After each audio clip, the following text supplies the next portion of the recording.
back. I am Welcome back.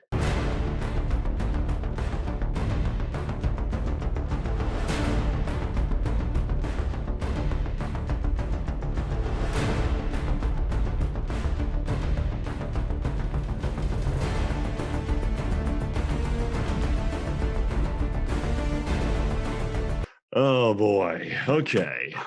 That was fun. How's it going there, YouTube? My name is the Dark Reviewer. Welcome back to our top 10 videos. Man, it's been a long time since we've done a video, hasn't it? Mhm. That's life for you. And Because yeah, Fuck school, work, a lot of it is taking away a lot of our time, guys. I think our last video was about 3 weeks ago. So we're done with the hiatus. We're done with the season break. It's time to jump back into videos. Time for the season finale. No, just kidding. That'll be later. So this is the penultimate episode. But get ready, Yeah. everyone. We are going to journey back to the virtual world. And Hell yeah. since I have Cyberpunk playing in the background, you probably know what we're doing. We are doing top 10 video game villains. That's so But of course, guys, has anyone else was really excited about the video game awards? Oh, yeah. Oh, yeah. Let's see it. Let's see who I have won. a feeling Alright, Ghost of Tsushima All will right, win. all right, who? Please speak Ghost of Tsushima. Please, please, please, Keanu please, Reeves, please, that's the winner. Come on. Okay, come on, Keanu, don't let me down. Come on, Ghost of Tsushima. Come on. Come on, Ghost. Come on, come on. Come on. And- Ghost. The Game of the Year award goes to The Last of Us Part 2.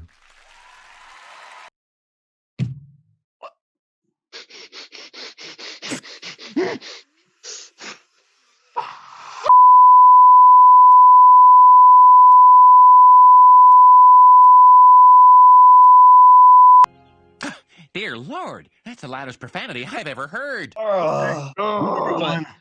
And then Where's- the video game villain number one now is the video game awards. Yeah, for 2020.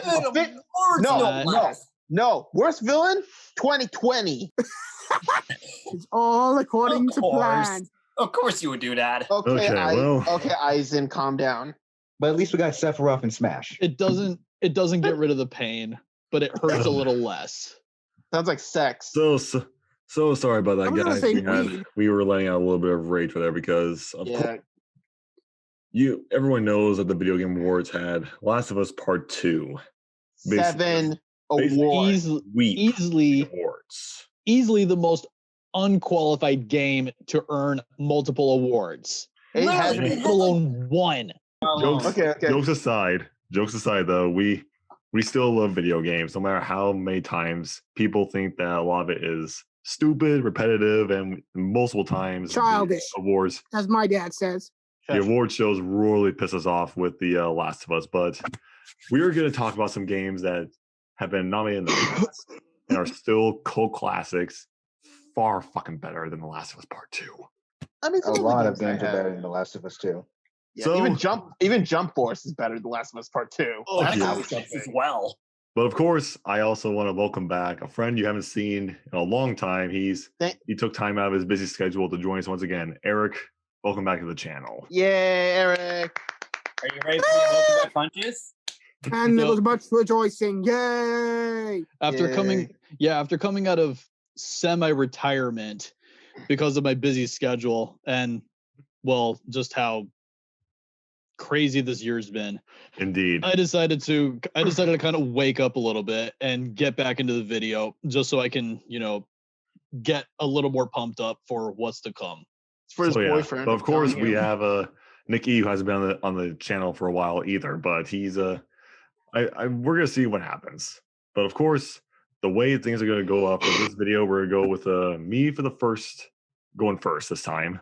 Then we're going off to my left on my screen, which is Nate. You're gonna go second this time around.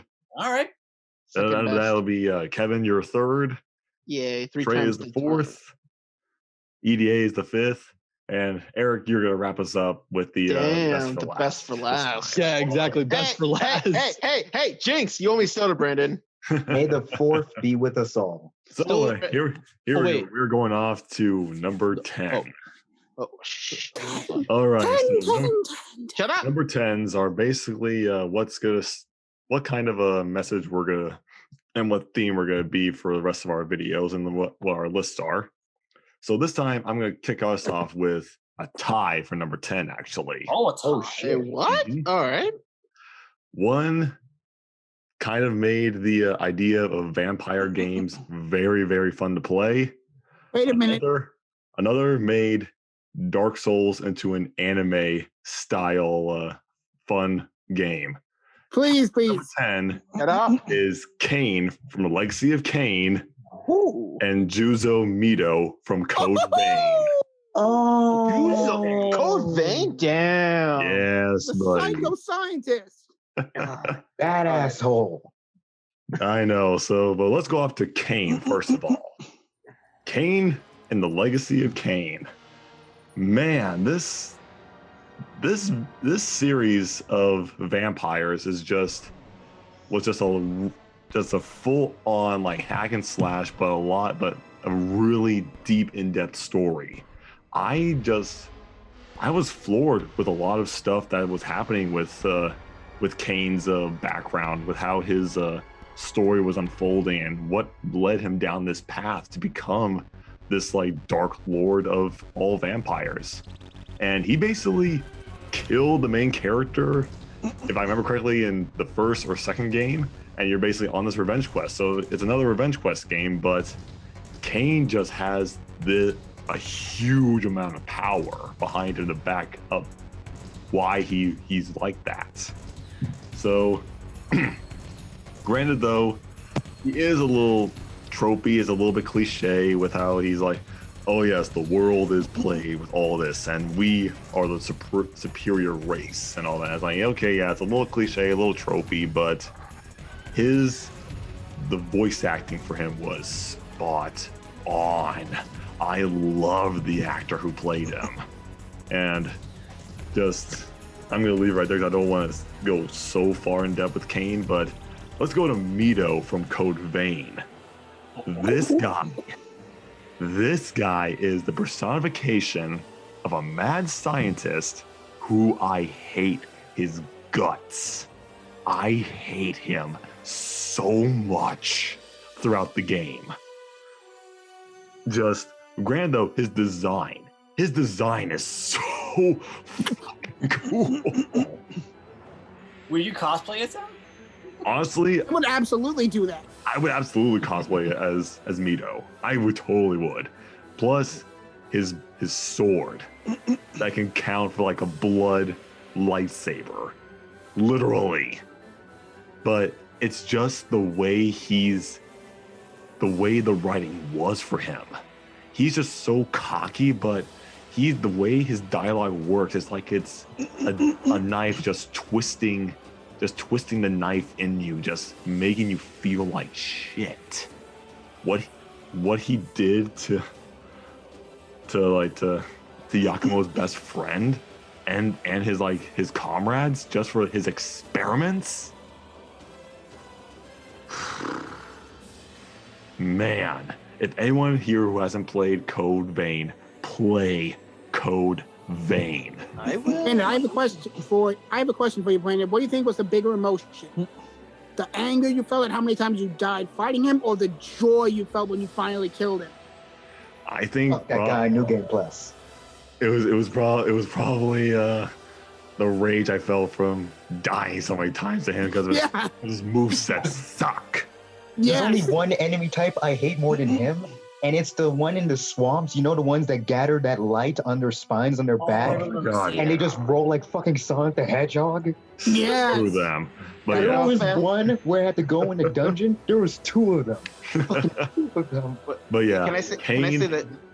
But yeah, Kane and Mito are kicking off my list at number 10. Nice. Guys, real quick.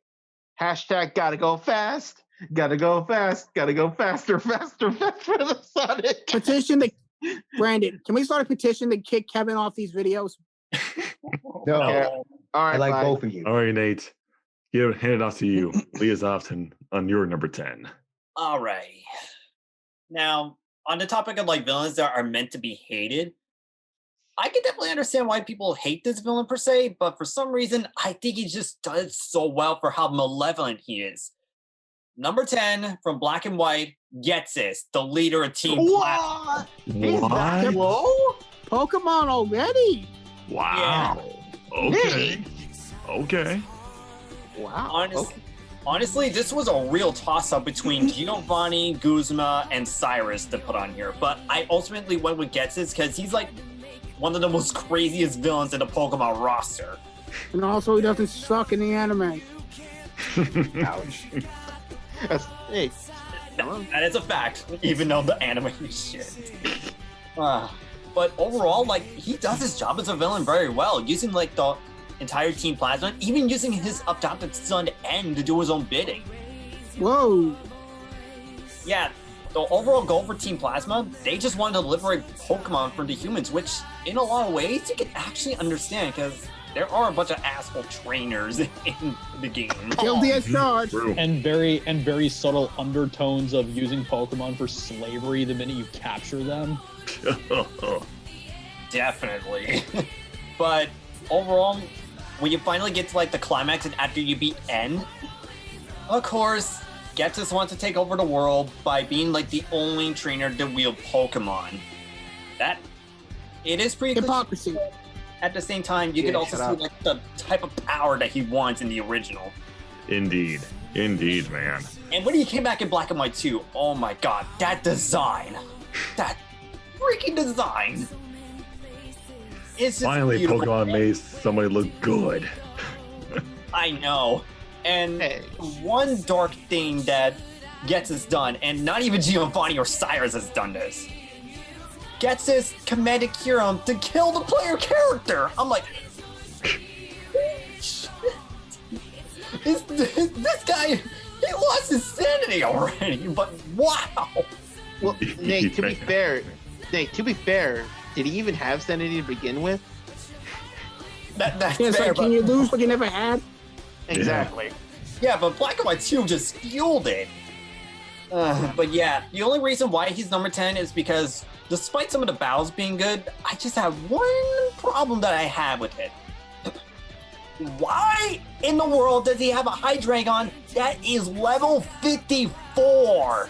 Oh my god, you're gonna be like one of those people that complain Well, about we're- that. Hey, wow, Nathan. bringing in Pokemon Good already. job, Nate. Yeah, Nice. so that's why he's my number 10 for how Nice. Nice. Nice. All right, so this actually thanks a lot, Kevin. You changed the order when you turned off your camera. All right, well, I'm still gonna go. You're still gonna go though. Yeah, I One thought we were guy. locking in the orders now. Yep, Okay. we're locked in All right. order, so go. All right. So, zombies. They're fucking annoying.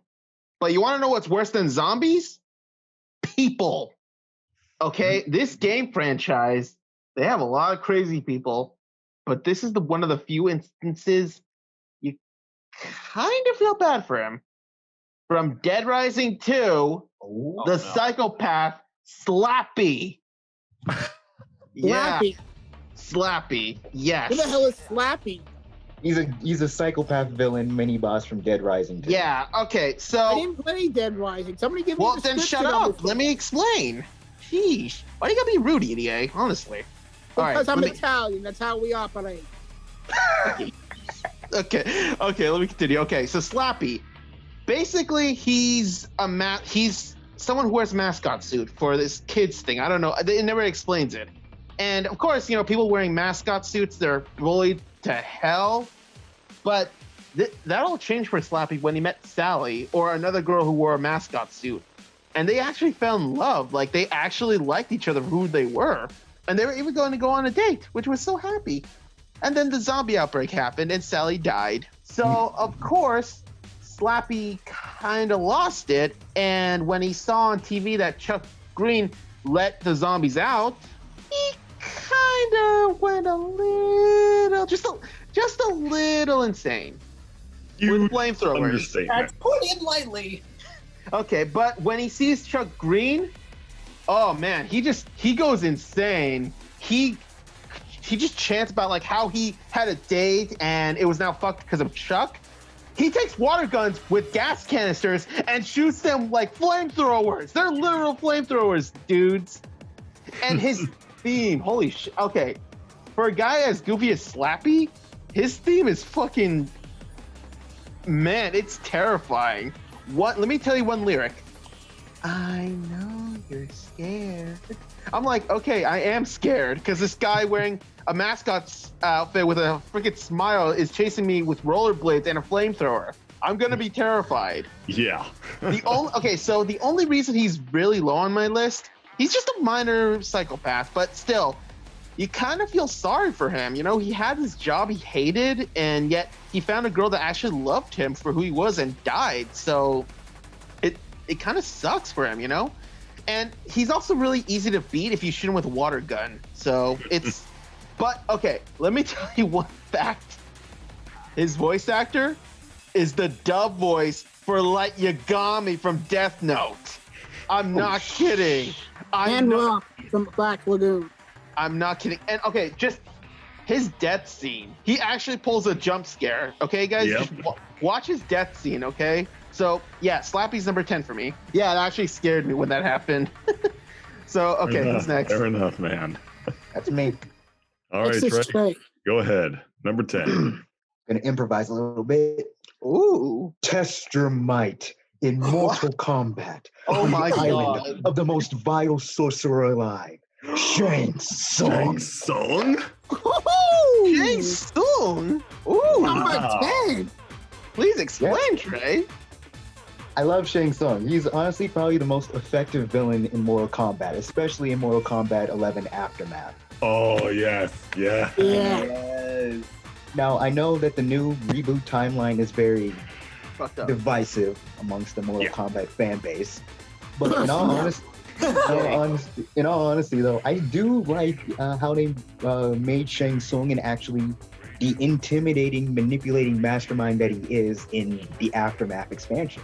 Oh, yeah. Like, in all honesty, although there's some story details that probably could have gone better, like Sindel's characterization, how they've made Shang Tsung the big bad of all of it, outshine Kronika, and reignite the old-fashioned rivalry between him and Liu Kang was just perfect. And also getting the original actor from the Mortal Kombat movie to do him. Yeah, they got him. That's incredible. That's amazing. Your soul is mine. Yeah. God dang, I love that. Trey's so happy. Honestly, the thing that probably made me love Shang Tsung, though, as a character itself, in Deadly Alliance, when he snapped Liu Kang's neck. Oh, yeah. That was dark. I remember seeing that. Plus, his powers itself is just freaking terrifying, too. Like, he literally drains the souls of people and steals all their powers and memories. Yeah, and just leave them That's lost. him too. Mm-hmm. So, yeah, Shang Tsung, the OG villain, he's my number 10. I would have chose Onaga, but We barely know about Onaga at this point. If you get more Naga, then yeah. And no offense, but Shao Kahn and Shinnok can just suck it. I agree.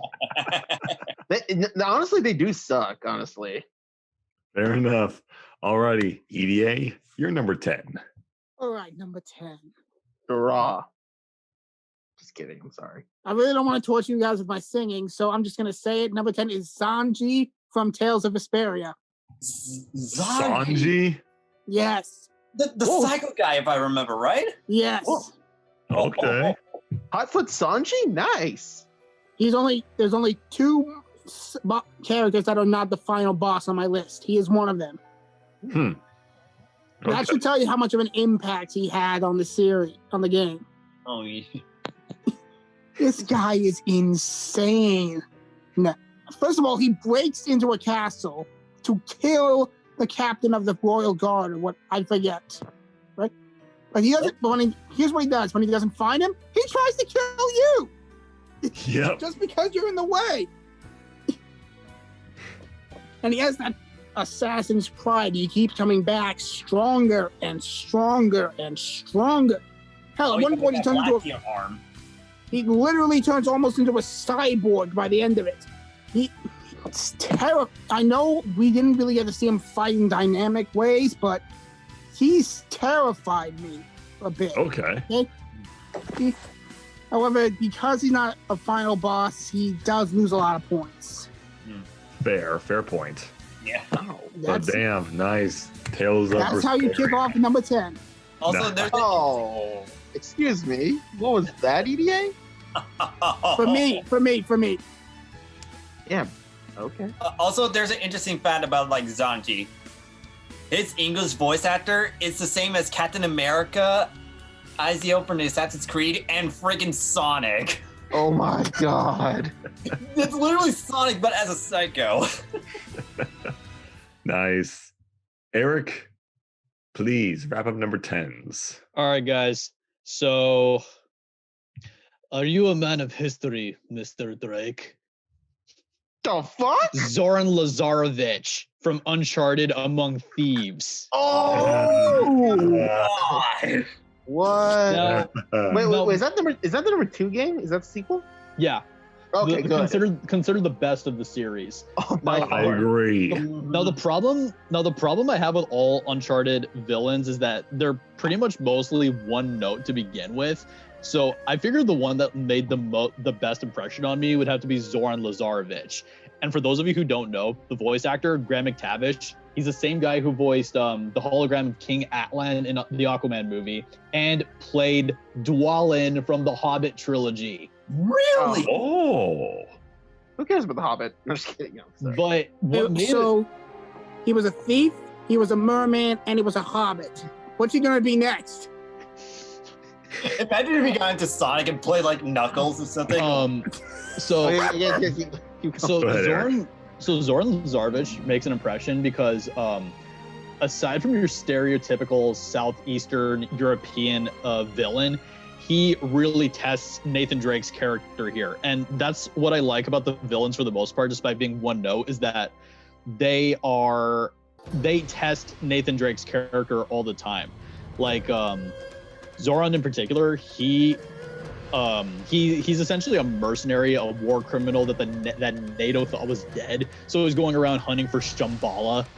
And then at one point, he even gets Lazarevic almost gets Nathan to choose between Elena or Chloe, and literally saying, "Will you pick one and then let the other one die?" It's like, dude, that is fucked up. Personally, I would have chosen Chloe. But honestly, like, and then like Zoran Lazarevic is basically like your stereotypical sadistic, power-hungry maniac who will just kill whoever just to get power. And then when he finally gets it, he just goes mad with it. The final boss fight is when he drinks the tree sap from the heart of Shambhala, and then he just gets super strong. His scars heal, and he's like ready to just fuck shit up. That is until the Guardians of Shambhala decide to fuck him up instead. Oh, you use our power for bad? Well, we're about to smite you. It's Soviet Shambhala. Guardians fuck you up. God damn it. Even when you're dormant, Eric, you're hilarious. So yeah, that's my number 10. Zoran Lazarevic from Nice. Uncharted Among What a way to Thieves. Nice. start off. Nice. What a way to wrap up number 10. Good job, Eric. Alrighty. So going off to number 9s now. So number 9s, I do love me some sci-fi RPGs. And I think the one that's getting a remaster so I can see this guy again. Assuming control of this form. It is the main Reaper of the Armada, Called it. Harbinger. I Oh. called it. From what game? We're getting Mass Mass Effect. Effect. 2 and 3. We're getting Mass Effect 4. Wait, we Didn't we? are? We are getting Next Mass Effect year. 4. Yeah. It's confirmed. Do not fuck this up, BioWare. Yeah, seriously, you fucked up 3 in Andromeda. Do not fuck it up. Well, this thing, the remaster, the remaster of 3 is going to get a totally different ending. Oh, Oh, good. But Continue, it was Brandon. also like something I didn't really share with you guys. I voiced Harbinger. Harbinger, AKA this you. character, Shut up. he's basically the brainiac of Mass Effect. That's a good comparison, actually. He wants everything to be connected like a hive mind. Just how Oh my- how he did with the collectors. How he took an entire race just to be connected to him through, like, to look through their eyes as he's leading the Reaper Armada towards the Milky Way galaxy by the end of Mass Effect 2. I'm also getting some low-key dark side vibes.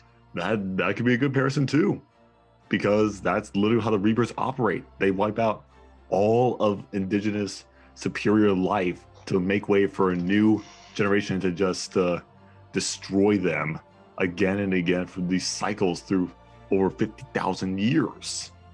And it's just insane how they keep him so far in the shadows, especially during the collectors. You don't know who he is at all unless you play the DLC for Mass Effect 2 and you see him in the hologram as he comes down and he speaks first time ever to Shepard. I mean, of course, Mass Effect 3, he wasn't really in the game either, and not until the last fight when he just blows everyone to hell. That kind of just shows how powerful he is. But, I mean, it was a tie between Harbinger and Sovereign. I'm not trying to be favoritism here because of the role I played him. I just like both of them so much, but just Harbinger just has this edge as a character. And granted, though, Sovereign is a runner-up. He is a fantastic villain to manipulate Saren, who's an honorable person to turn rogue and basically be like a tool for him. So yeah, the Reapers are a great machine race. They're a fantastic enemy to fight in the trilogy. Cannot wait to see them in the remake and just play Mass Effect, guys. If you haven't played Mass Effect, what is wrong with you? Brandon, are they I going to don't come like back to dialogue. revoice lines? They're just Probably gonna not. reuse old It's lines. not really it's not like a full-on remake like Final Fantasy VII was. It's just a remaster. They're just gonna updo the graphics and all that. Everything's just gonna be the same. Okay, that's fair. Anyways, Nate, going off to you. For what is your number 9? All Are right, you number 9. Fire Emblem villains. Yeah, some of them are Oh generic, my but there God. are a few notable ones that are pretty good. And this one, he just sold it for me. He may not be like the final antagonist, but he's like a recurring villain in the one game, and I love him for it. Number 9, Berkut from Fire Emblem Echoes. Oh, Yep. Cool. Okay. Yeah, there are a lot of villains in Fire Emblem Echoes, but Berkut just sold it for me. Not only he has like the charisma to lead an army, but he also has like the sheer intimidation, and you can definitely see it in his theme song, which was playing when he made his first debut appearance when he was dancing with his fiancee Renea. I was like, so this guy got the class and the cunningness. And my God, he really talks down on the main character so much, but he gets constantly beaten because, well, you're the main character. You're supposed to be the villain. But regardless, Berkut's motivation, he wants to rule like the new empire, but he has to prove himself time and time again in order to rise up in the ranks. And when he found out that he is related to the main character, and that is the true heir, that shattered him. He is willing to make the deal with Dumas just to get more power. He is willing to sacrifice his fiancée for it, which leads to one of the most tragic battles I've ever seen in the game. Oh my God, and I have to say, Ian Sinclair did a fantastic job voicing the guy. Fair enough. Ian Sinclair, yes. Yeah, every time I see him, I was like, are you freaking serious? That's freaking Brooks from One Piece and Whis from Dragon Ball Z? Wait, what the fuck? Yeah, What? I'm not kidding. Yeah, that was him. Oh, damn. Yeah, it's just incredible. But yeah, the only reason why I put him like at number 9 is because, well, he's a recurring villain and he's not featured as the final boss. But again, he left off a really good impact. And my God, I am so glad I got him from Fire Emblem Heroes. That's my number 9. Fair enough. Fair enough, man. Alrighty, Kev. Wow us with your number 9. Tell me, Oh, we're doing it. do you know the definition of insanity? No fucking way. What? Yep. I'm talking about Boss Montenegro from Far Cry 3. Oh my God. Oh my God. Yeah. Okay, ironically, I just got Far Cry 3 again for $6 on Xbox today, so... Nice. Best okay. Far Cry. Best Far Yeah. Cry. 4 is a runner-up for me. I like 4. Okay, but Boss, you have to be a great villain if you get a mini series on YouTube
Fair enough, man. Oh my god. Yes. Trey, I fucking made you happy. I'm so glad. You made me Made me and Brandon I know, happy and too. I made you happy too. Brandon, because I knew you would react like this. I knew it, Brandon. I'm so happy. All right, so Trey, you're up. Trey, your turn.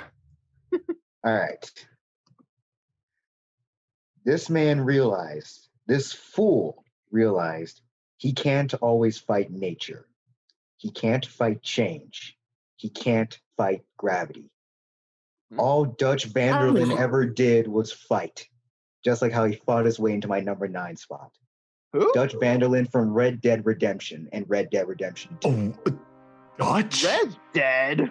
What? Really? Yeah! The leader of the Vanderlyn gang, yes. I'm interested in where Wow. you're going with this. Let's hear him out. Wow. Okay, Trey, please continue. Red Dead Redemption was one of the first open world games I've ever played. And when I first met Dutch, I thought he was just a psychopath. I honestly did. Like, I thought he was just Yeah. another guy in the gang that screwed over John that I was supposed to kill. Then years later, we get Red Dead Redemption 2. Fuck you, Micah. Fuck you. Oh, hold up. I got a present for her. Oh my Do god. you need this, or can you hear this, or do you need me to turn it up? Just, I see why John respected him. I did. At the Mhm. very start of the game, he was a decent man. And honestly, like, he did give off this Robin Hood kind of vibe. He seemed like a father to his man, and I can understand why Arthur and Hosea and everybody else liked him. But as things kept getting worse, as he kept making excuses, as he kept letting his anger get out of control, and while Micah keeps whispering in his ear, you keep seeing him lose his fucking sanity. Mhm. Like when he drowned that drug leader, that drug cartel leader, in that bayou, it was like, Yeah, that was. holy shit, dude. But what made me extremely heartbroken was he probably does, Kevin. He probably does. Oh my god. made me- You're really repeating that. What made me heartbroken was when he left John behind. Twice. Yes. Like, what the hell?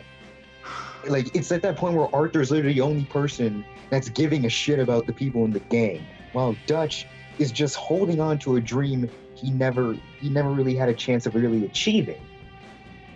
And by the time he realized it, he's just a crazy old man alone, whispering sweet nothings to the Native Americans in the mountains, waiting for John Marston to kill him.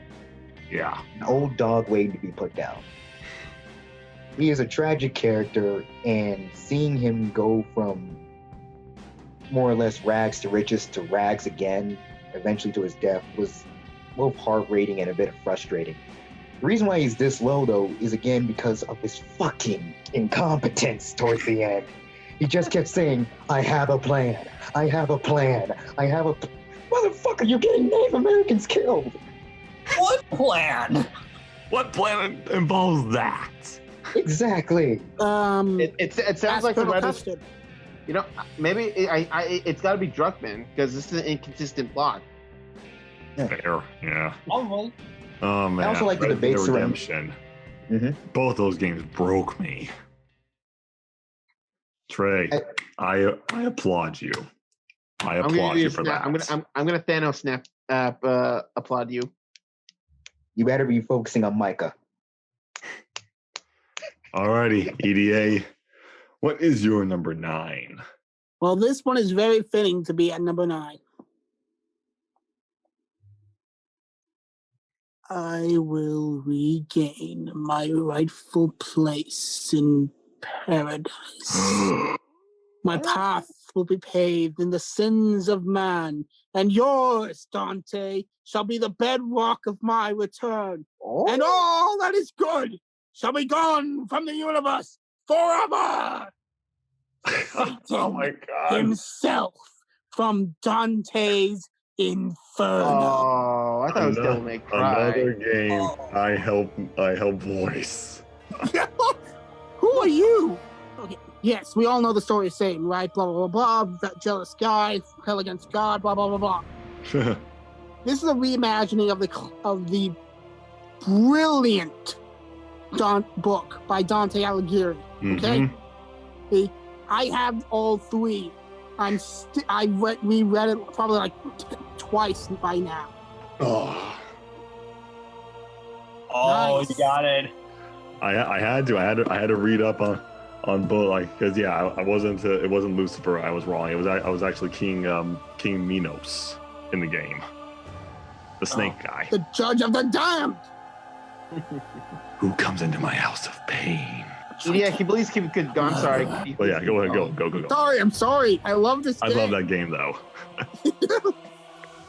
Okay, first of all, he basically kidnaps your girlfriend and tries to make her queen of hell. But this is actually just an entire ruse. Because as you descend into the inferno, you find these gigantic chains. They're blocking your path. I mean, like, they're big enough to hold Kanye West's ego, okay? That's how massive these chains are. But you can't get past them, so you cut through them. And then it's revealed. The entire time, these chains were what was holding Lucifer in hell. So he used you to break out of hell itself. Okay?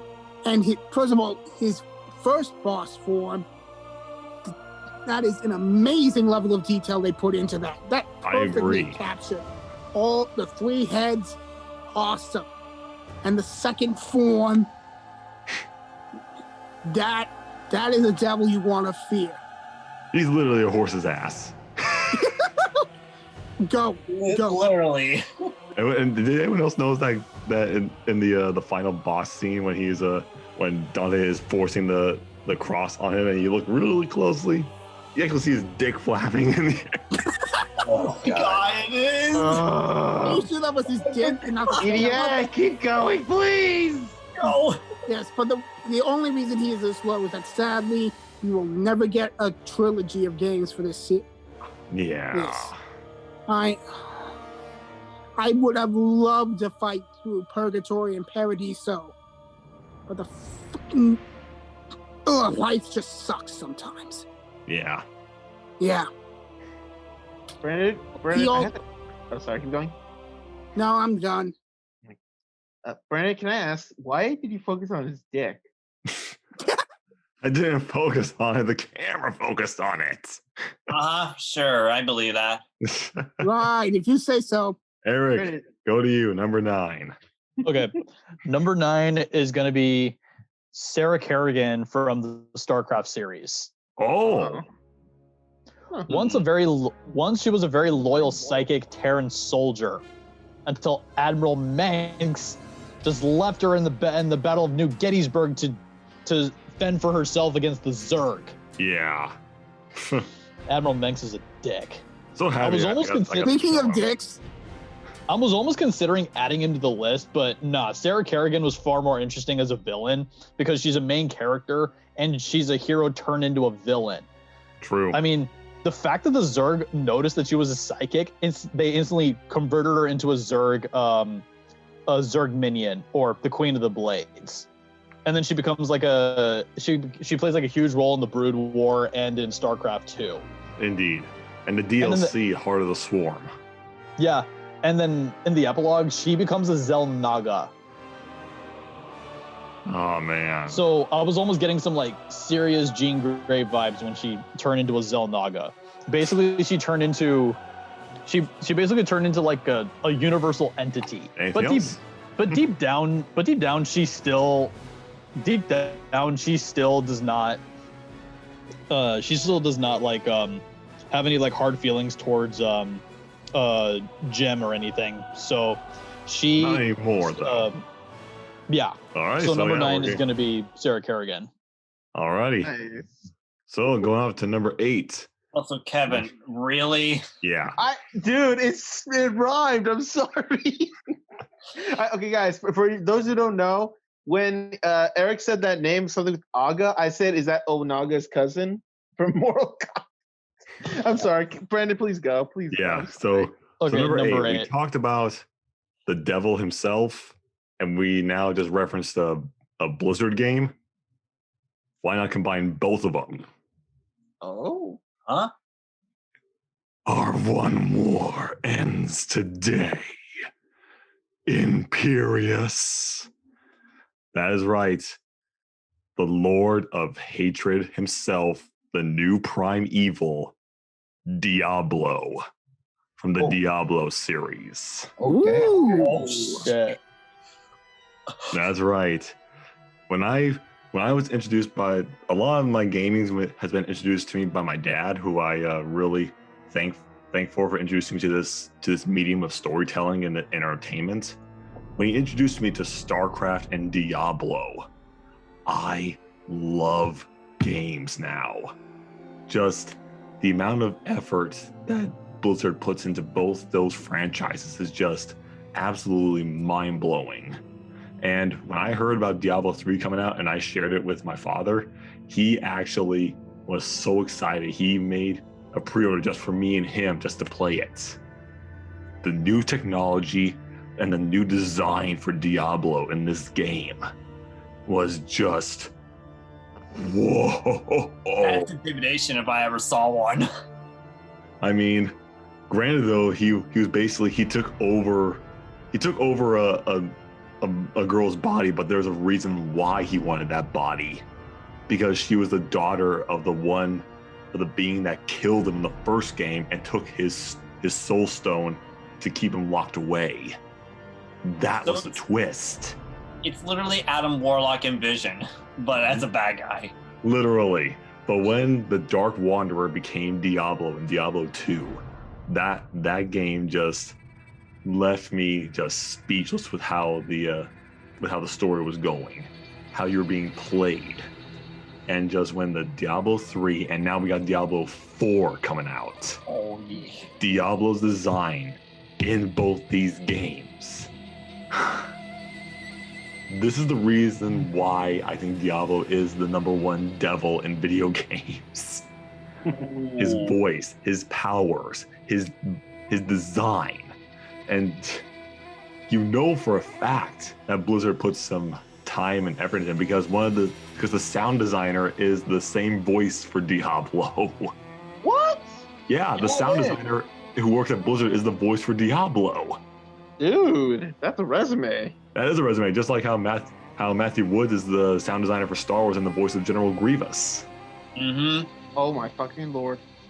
So yeah, I love Blizzard, even though there's a really big controversy with them, and I know a lot of it, and I'm still wavering on how my support for them is growing, but Diablo still holds me in to their franchise, and I cannot wait for Diablo 4. So that's why he is at number 8.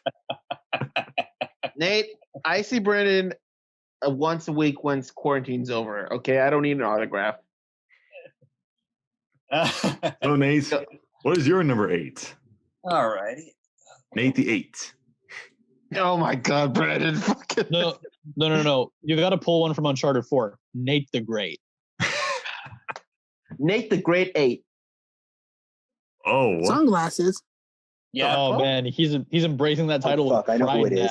Now. I know who it is. There's one villain, the only one I think that can wear sunglasses, Albert Wesker from. Fucking knew it. Really? The moment I saw those sunglasses, I knew it. Are you doing the thing that he always does? Just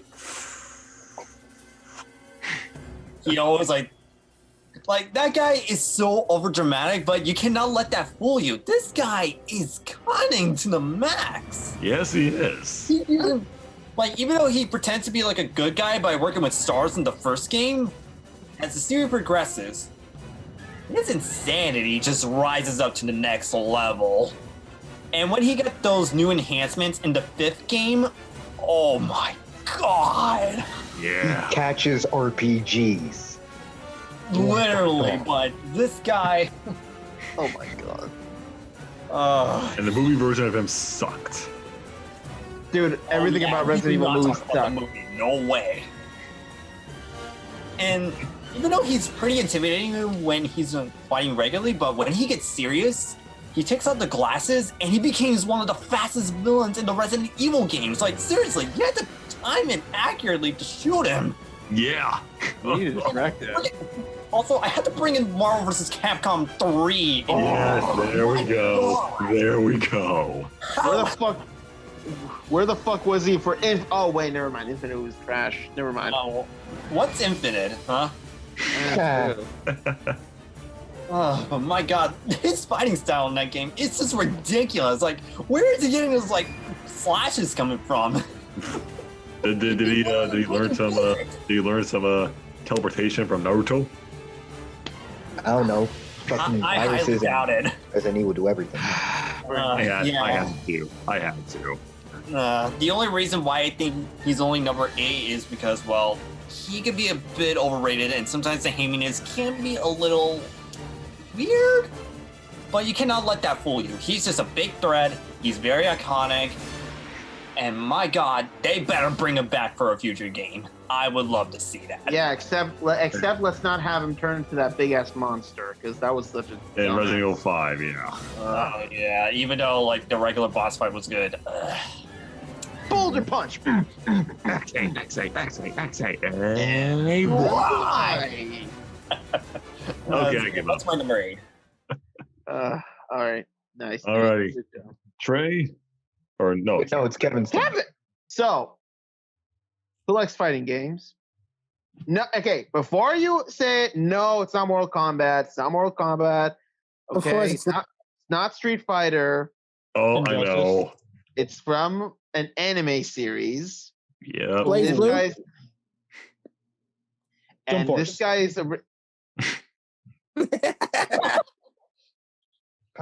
I would add it if they had actually had a compelling. What? Okay. This guy is Brett, where are you going, Eric? Just grabbing something. Kevin, come on. Okay. All right. This guy, he's the epitome of wanting to fight. Number 8, Mira from Dragon Ball Xenoverse. Mira? Mira. Hey. Yeah. I thought it was going to be Hakuman. Or Hakuman. Well, he's more of an anti-hero because he does fight for justice. It's true. Yeah. Okay. Okay, Talk so about Mira. Mira. Okay. First of all, the fact he has a girl's name, I'm just like, I kind of confused him with Toa. That's why I was like, which one is Mira again? But when I remember Mira, his design, the blue skin, the tight black outfit with the sand pads and the red shirt and the white hair, he's badass. I mean, the one thing he wants to fight.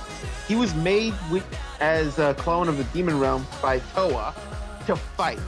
He has the genetic components of every Dragon Ball fighter in time, so he can use certain moves. Like he'd use Vegeta's Gallic Gun, Goku's Kamehameha. He just used a lot of their moves, and he really wants to fight. Like he tries to absorb as much energy from distorted time periods as possible to get stronger. And when he sees someone he fights you, and he just believes, oh, you're weak. Your power level is just too low for me. But when you beat him, he actually starts learning. He wants to learn how to be better. He wants to be a martial artist.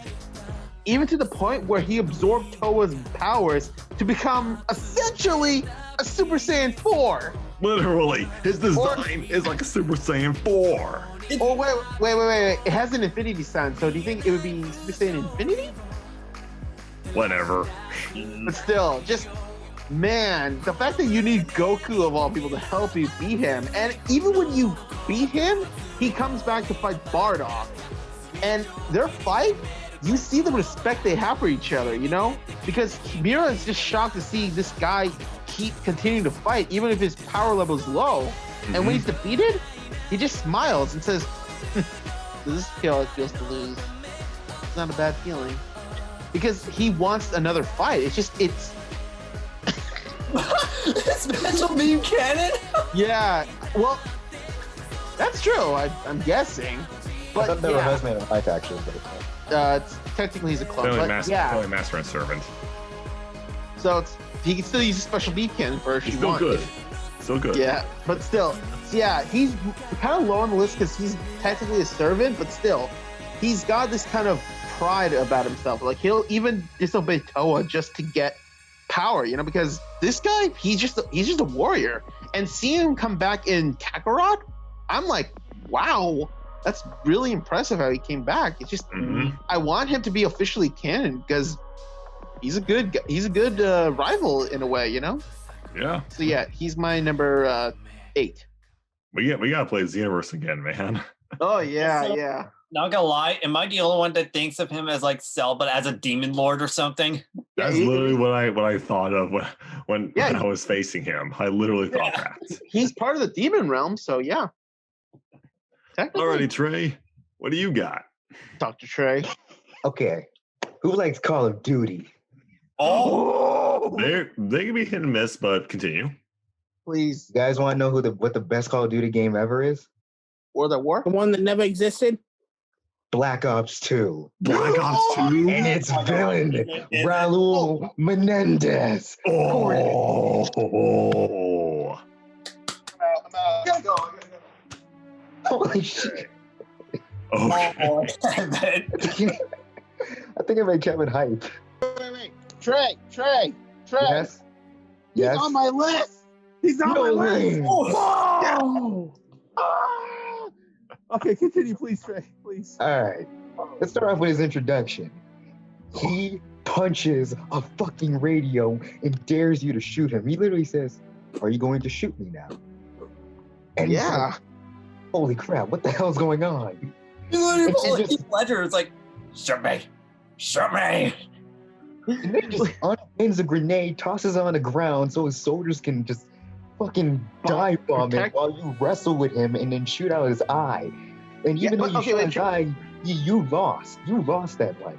You know Oh it. yeah. But, Trey, can I just say this? It was so nice of that grenade to not blow up right there. It was so nice that it took that long. Oh, Okay, yeah. continue. But Oh, please continue. honestly, Raul Menendez, like, I've played most of the Call of Duty games, and in my opinion, he's one of definitely the most effective villains in the series, barring the one in Modern Warfare from, I cannot Oh. remember his name. Is it, Uh, is it Dragovich? Oh, no, I don't think it's him. No. I think that was from it's called Black Ops 1. That's Black Ops 1. Drag Fit.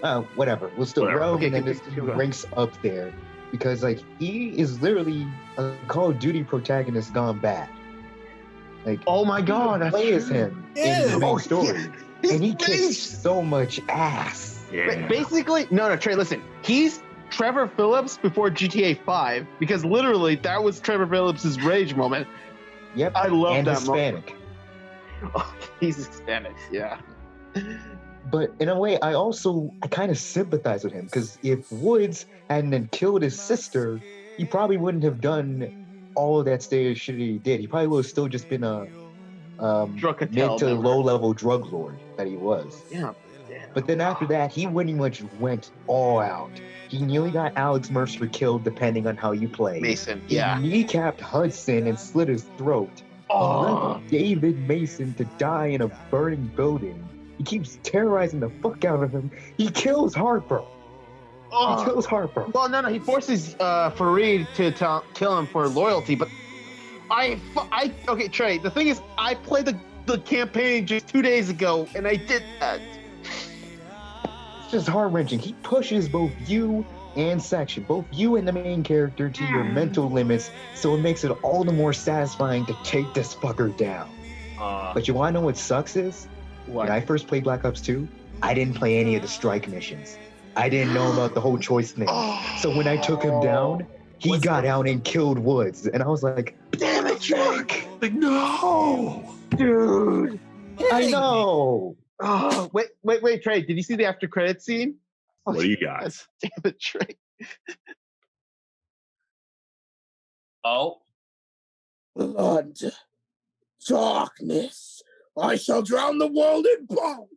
Wait a minute. What? Nightmare from soul. Oh, yeah! Oh shit, Nate jumped.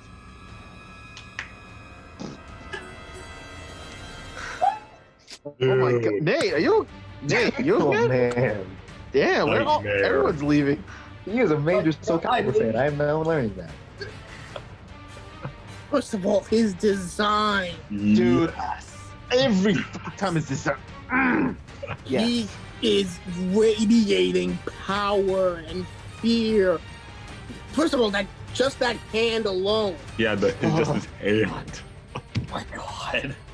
Imagine how many girls he gets with that hand. Moving on. Moving on. Okay, moving on. That is a pen. The sword. Soul Edge. Yeah. That thing is terrifying. I mean, for crying out loud, it's a flesh-covered sword with an eyeball in it. Literally. Yes. The fact that it houses a demon and corrupts whoever touches it. That means he can never truly die. Yeah, he pretty much destroyed an entire cathedral just because he's like, fuck it, I'm throwing a hissy fit. It's true. That's what it did. It's true. And he gains more power with every soul he steals. Another crazy thing, he actually has followers. He's not forcing them to do anything. They just decide to go with him. What? They're the hype people. I know. No, Tira and Voldo are the hype men and women. They literally are. And but the big thing, Night Terror. Oh, Night Terror. When they all three fuse together, he is larger, deadlier, flyier. He can. Oh my god! You had to quote. Oh, you had to He can fly with wings of fire. Honestly, the boss fight was annoying, but my god, that is awesome. Yeah. He's a literal angel of death. I don't know about angel, but I guess fallen angel would count, but yeah, yeah, let's go. Let's go with that. Yep. That is number 8. Fair Fucking- enough. Dude, holy Old shit. Caliber alone. Dude, wait a minute. Oh no, I know. Okay, keep going. Alrighty, Eric. Go, Eric. Hype us up. Number 8. Grave Mind. From Halo 2 and 3. Great oh, one. shit. What? Yup. Oh damn, Brandon's out. Brandon's out. We lost Brandon. Oh my god. Okay, so the reason I picked Gravemind is because, like forget the Human Covenant War. It just seems like a backdrop for the most part of like Halo 1, 2, and 3. But Gravemind is a far terrifying villain, especially when you consider the lore of the Flood. Yes. Like all these flood creatures are basically something you'd see out of like a David HP Cronenberg shit. Yeah, David Cronenberg or HP Lovecraft.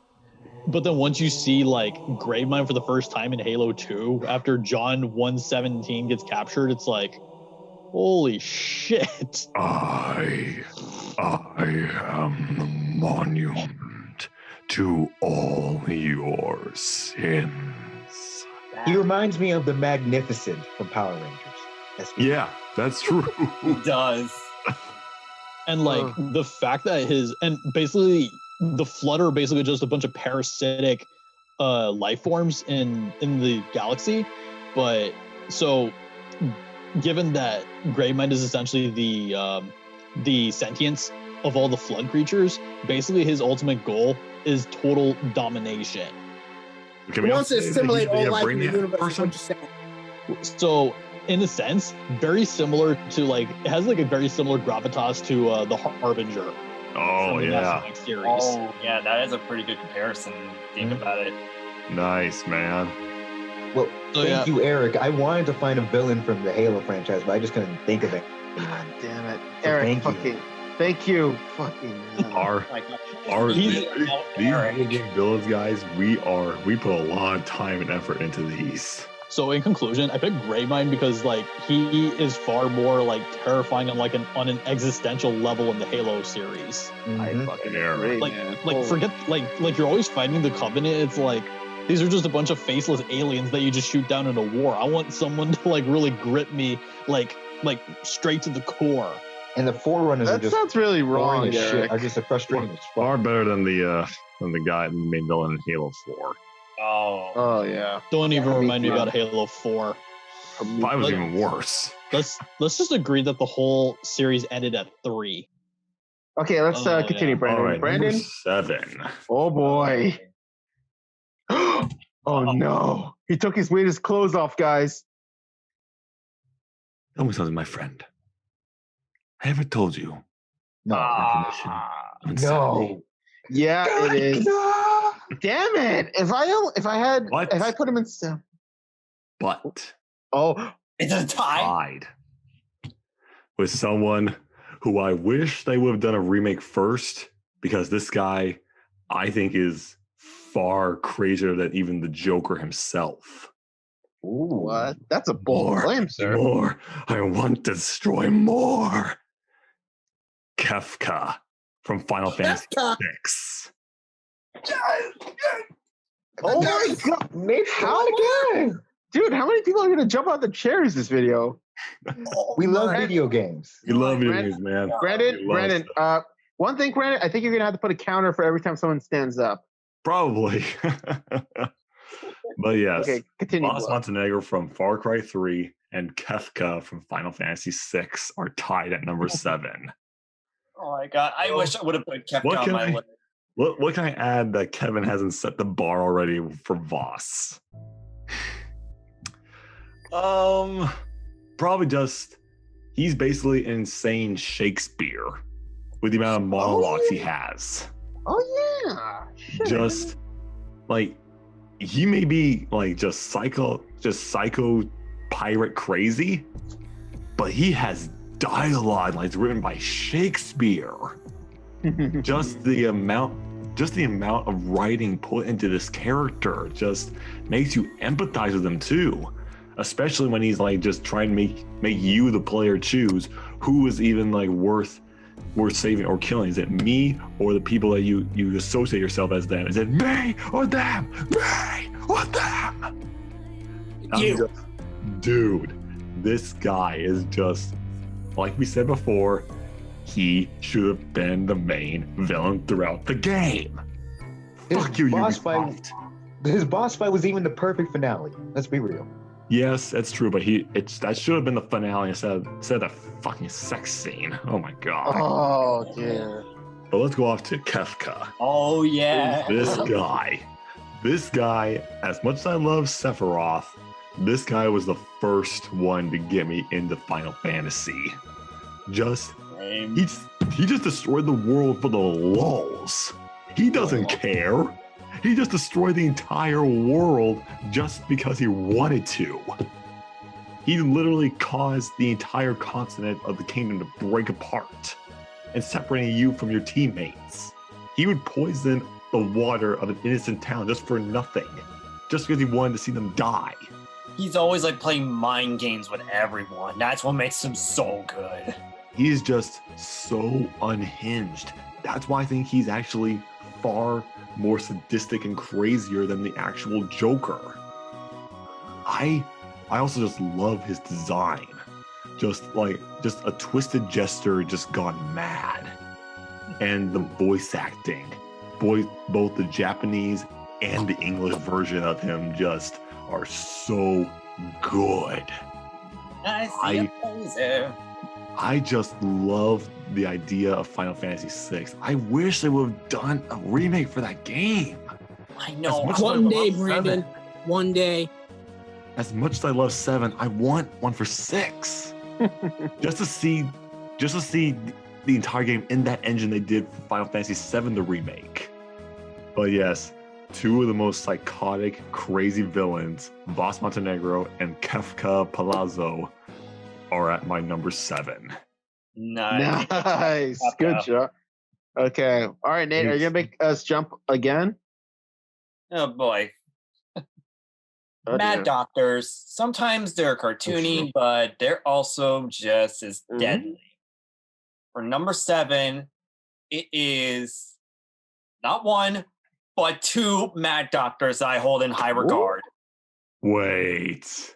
Wait, Dr. what? Nefarious from the Ratchet and Clank series, Ooh. Hey. Dr. Eggman from the Sonic franchise. Oh, Really? Yep. damn. Classics. The 2 classics. Hell yeah. Yeah. Oh my God, EDA. What? Did he? Oh, god damn it. I Okay, think he might have seriously. jumped out of his seat, but didn't want us to see. Okay, guys, take a shot every time someone jumps or leaves, okay? Not Oh, 21 good yet. God. Yeah, those two, they may be hammy, but I love them for it. But let's talk about Dr. Nefarious first. Oh my God. When I was playing Ratchet and Clank Up Your Arsenal, I know it's a stupid title. No, I love it. But Dr. Nefarious, when he was first introduced, this guy, you can take him seriously, but when you get to the final battle, you can. Like, Yeah, you can. he was one of my favorite villains from my childhood for how much of an impact he made in the games. And that makes me want to see him, like, what was his life like before Ratchet and Clank 3, but way before, like, his past with freaking dumbass Captain Quark. Like, I know. that is like his main motivation to get revenge on not only Quark but against the galaxy as well. Like, he will go into like any lengths, even rewinding time to fix all of his mistakes. Yeah. And honestly, A Crack in Time, that was Dr. Nefarious at his best. Like, they got the humor with that space opera cliche.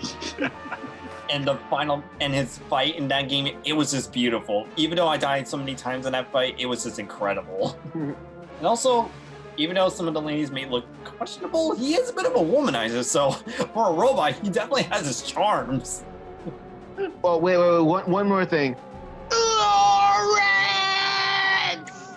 Pretty much. I love. Oh. And then just like when they played like the tune, Janice. Like, and then Lauren's like, "This is my favorite part of the job." Okay, now go to Eggman, please. Yeah. AKA Jim Carrey. The one last thing that I had to wrap up for it, I am so glad that he was playable in All for One and Freaking.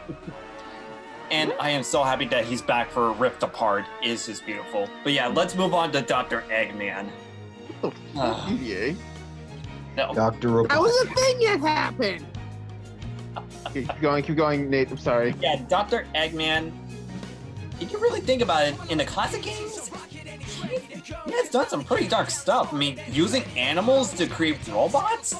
Yeah. For a Animal Sega cruelty game, at its finest. dark as hell. Though, to be fair, aren't Pokemon trainers technically used in plays as well? Yes. Pretty much.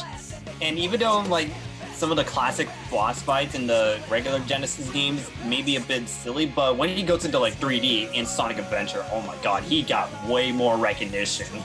Yeah. Using a corrupted Chow, trying to blow up a planet with a freaking nuclear blast.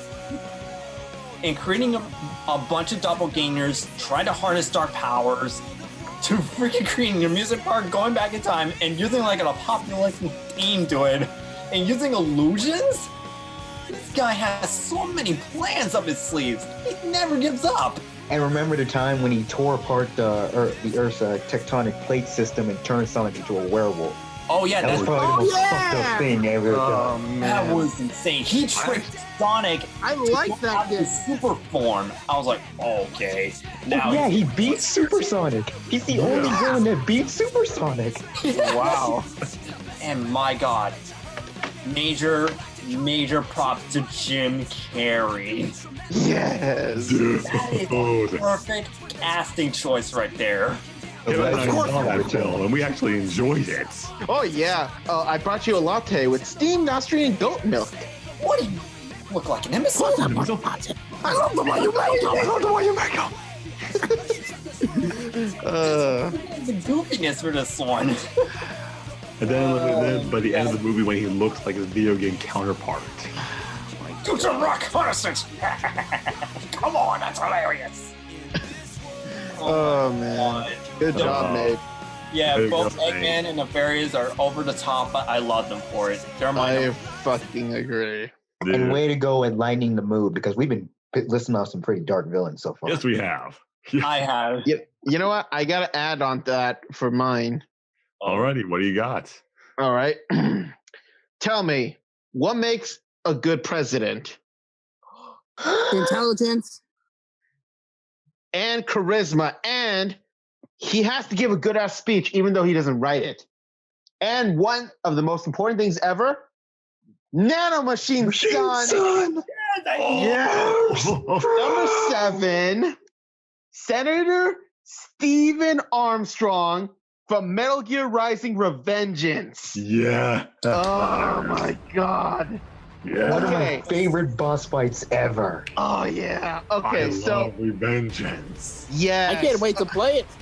Dude, you should. Okay, so this guy. Is it wrong to say I would follow him more than Trump? Because he gives some good ass speeches. He wants to make America great again. Okay. Literally. Oh my god. Okay, so we don't know much about him other than the fact that he used to play football in Texas College. Then he became a Marine. He could have gone pro, you know? He could have gone pro for football, but no. He went to the Marines. And then when he became a senator, man, he wanted to become the next level. He wanted to become president. And my god, what he does to do it is crazy. He gets Desperado to help them. He hires mercenaries, you know, Sundowner, Mistral, Monsoon, and Jetstream Sam to work with him.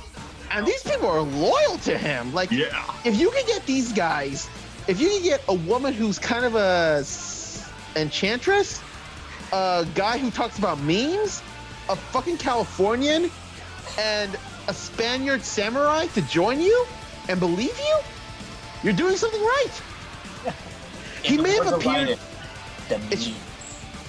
Yeah, it's just like he may have appeared later in the game, just a few times, but still, this guy, when you fight him as in his Metal Gear, it's crazy how you destroy it, and then he comes out, and he's just smoking his cigar, just like, what? And when you fight him, and he reveals his nanomachines, dude, this guy's tough. He breaks Raiden's sword. He just beats him down. He wrecks his shit. Yeah. He was that swole, man. He's that swole. But the thing about him, he's not wrong with how everything's about the media, about celebrities, about all of this. He wants to have war as a economy because he feels that every man and woman should choose their own path. Not the people shouldn't have to bend to the rules. The rules should bend for the people. So he was talking about 2020 in a nutshell, wasn't he? Yeah, he was. Like Konami referenced 2020 and went before it happened. But the thing is, I agree with him in a sense. And when Raiden agrees with him, he says, maybe I was wrong about you. Armstrong actually helps him up, pats him off, and then shakes his hand before bringing him to a hug. What villain does that, guys? Come on. He was so polite. I'm hyped. It's just like Armstrong, he's tough. He's not nimble like Sam or Monsoon. He's not wild like Sundowner. He's just a brawler. He throws punches and stuff. Oh yeah, he punches, he'll block, he throws Metal Gear pieces. Even when you stab him, he just roars and tries to get you. And when you get him and you stab your hand through his heart, he just says war will continue as an economy. My dreams haven't died yet. And he even says to Raiden, you could be my next successor. You don't let legal bullshit get in the way. And if it costs a few lives, so be it. And Raiden, he just pats him on the shoulder and then rips his heart out. Thing I will say is his last words, you and I are kindred spirits. You and I. It's just like, he was crazy. He is memeable. But my God, would you like to follow this man with his speeches, even though he doesn't write them himself? He improvised. That's exactly. Well, no, someone wrote his script, but Stephen Armstrong is number 7 right here. Salute to the president. Well, no, not senator. In a few years, if Raiden waited a few years, he would have fought President Armstrong. So. Yeah. Oh, that was fucking funny. Alrighty. Trey, follow up with that. Please. Okay. This is an unfeeling, cold-hearted killing machine that can strike fear into the hearts of many. I am talking about Freddy Fazbear from Five Nights at Freddy. What? Whoa! What? I'm fucking with you. No, hell no. Oh, damn it! I'm talking about Baldur from God of War 4. Oh, Baldur. Ooh. yeah. Nice. Okay, Trey. Honest, Trey. I would not have been mad if you chose Freddy. Holy shit! Me either. I know. I was just doing it to fake you guys out. Still, continue with Baldur, man, please. Like I said, he is an unfeeling killing machine. Yeah, he is. Again, one of the core things about a good villain, you got to introduce them right. And what better way to do it is by having him seem like a total wuss that barks more than he can bite, then uppercut the shit out of fucking Kratos in his own home. Oh, he was just fucking around. Turn into a Dragon Ball Z fight. I swear to God. I love that first fight. It literally sets the standard for the rest of the game. Like you said, it was pretty much just a Dragon Ball Z fight with gods. Yes. So You said it like it's a bad thing. it's not. It was fucking awesome. But one thing that actually got me most is because I love mythology to an extent, and Same. the fucked up relationship between gods is insane. Like his relationship with Freya, his anger towards her is completely 100% justified. Like I get why Freya did what she did, but she took away his choice to live and die from him. And literally, she took away every single sensation that he could have had. Like he can't even feel the snow underneath his feet when he walks around. That is terrible. Men, food, well, he is a god, so anyway. Food, sex, fighting, he gets nothing from that. Not even fighting Kratos can make him feel anything.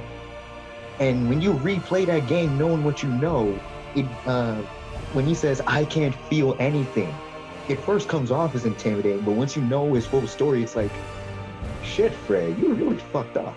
Yeah. It hurts. But the real sucky thing, though, is how he represents everything that Kratos used to be. A man just so caught up in vengeance, because, like, even after he gets what he wants, the ability to feel again after he gets stabbed with mistletoe, he's like, I'm still gonna kill you, Freya.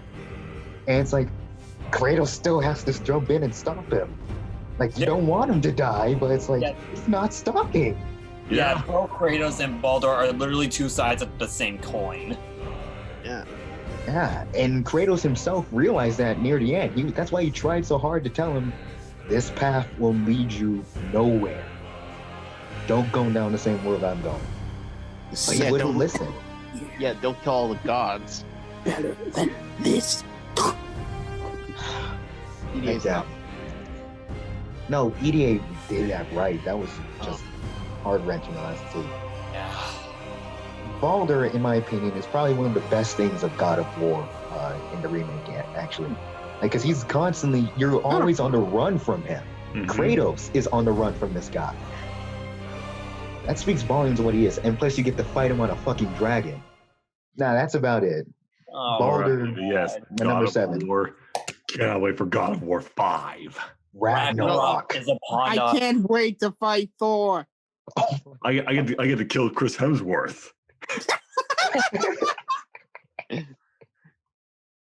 We talked about two sides of the same coin. Mm-hmm. This is similar to this. Remember my number 10 where he was the only non-final boss? Oh, This is another one okay. from Ninja Gaiden 2, Genshin. Oh, God. Ninja Gaiden. Hey. Yeah. The series he thought I knew, but I didn't. We're talking Genshin, leader of the Black Spider Clan. Well, I don't know because I don't play the games. But continue, please. Let EDA explain. Please continue. The guy is literally a walking armory. Look at him. His giant sword, claw arms, foot talons. The guy has about 1 trillion ways to fuck you up in a fight. Yep. He looks like death personified, and his goal is, this rivalry is literally deadly to both sides between the clans. Like, he literally doesn't give a shit about the world. He just wants to prove he's better than the dragon ninjas. and his fiend battle, the final fight with him. I felt all of his emotions as he lay dying from in front of me. That really messed me up. Yeah. Yeah, makes you question if he was really evil or not. Don't get me wrong, he did fucked up things, but was he like evil as Elizabeth, or was he just a different kind? And plus, you get a kick-ass blade out of it. True. Yep. True. That's a really good looking blade, not gonna lie. And this fight actually does give some respect to both clans. I mean, Ryu basically buried him with full honor. That's the number 7. Alrighty, Eric. Number 7. All right. My number 7. Well, 7. You just said Sephiroth. Oh! The one-winged angel. Oh my god! The There you go, man. 7th. God damn it, Eric! You're fucking clever. I will never be a memory. Why does he sound so tired? No. It's what was that line in Death Battle? Oh, shit. Okay, keep going. No, he said it right. Okay. He Said said it right. No, yeah, he says that in Advent Wait. Children, but just to clarify, for those watching this video, that was not actually Sephiroth fighting Cloud. That was Kadaj taking on the form of Sephiroth. If Sephiroth wanted to, he could easily wipe out Cloud. Easily. I mean, like Sephiroth, I would say is like low key the Final Fantasy version of Anakin Skywalker. Literally born from like scientific experiment, so he doesn't get to talk to his home planet at all. And then when he figures this out, he just burns Nibelheim to the ground, sets it on fire. That's the equivalent of what Anakin did on Tatooine and with Order 66. Oh yeah. Imagine playing Order 66 theme when Nephimir was burning. And then he has this like Messiah complex where he wants to be able to like connect with Genova, the mother, again. Talk about an Oedipus complex.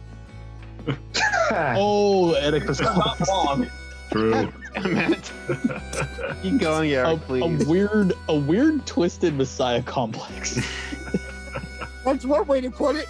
But what makes Sephiroth intimidating, not necessarily the fighting abilities or his motivation, is that Sephiroth, he's kind of an idea at this point. He's not really he's like a cosmic entity almost. Like the fact that he took over Kadaj and then he fights Cloud in Advent Children the way he did. Like, holy shit. He doesn't even need to take on like a single identity. True. Like, holy shit. Sephiroth clan. Sephiroth. Yeah. Cannot wait to see more of him in the remakes coming soon after 7. Speaking of the remake, can we all agree that he became so powerful, so much of a cosmic entity, he broke the 4th wall and literally changed this game to his advantage? Can we also say that after Kadaj dies, he decided to join Super Smash Brothers Ultimate? Alrighty. Number All right. 6. Number 6, huh? Oh. He's not taking out the Getting weighted good and clothes. hammered. What is a man? But a miserable A pile of miserable secrets. pile of secrets. That's right. Dracula, the king of the vampires from Castlevania. And Nate left again. Wonderful. The killer of Ganondorf. Brandon, that is one of my favorite quotes of all time. Do we need I an love exorcist for that Nathan? quote. Yes, we need an exorcist. Get a blue exorcist. Tough shit. But yes, when I played my first game, I was introduced in the Castlevania series was Castlevania Symphony of the Night. Ooh. That game. Wow. I loved the lore, the story, just everything behind it. And then I kind of took a break because I didn't really have the necessary consoles to play the other ones that were coming out. But then I got my hands on Castlevania Lord of Shadows. Yes! I got both of them. Both those games. That to me is the true nature of Dracula in the Castlevania series. It's His darkness look, personified. his design, the powers he has, and the way the first game was bringing in his tragic backstory to lead him down this path to sit on the throne as the Prince of Darkness. Why he had to do that. I love the actor who played him. That guy brought so much emotion, so much character development into a game that's basically a hack and slash game. And when I saw his reveal as Dracula in Castlevania, the ending of the first game, and the beginning of number 2, when his best friend, who's also voiced by Patrick Stewart, amazing work. Oh, That was Patrick Stewart? That was Patrick Stewart. yeah, I Professor. thought he X. sounded familiar. And when he came up to and just used his name, why you been hiding so long, Gabriel?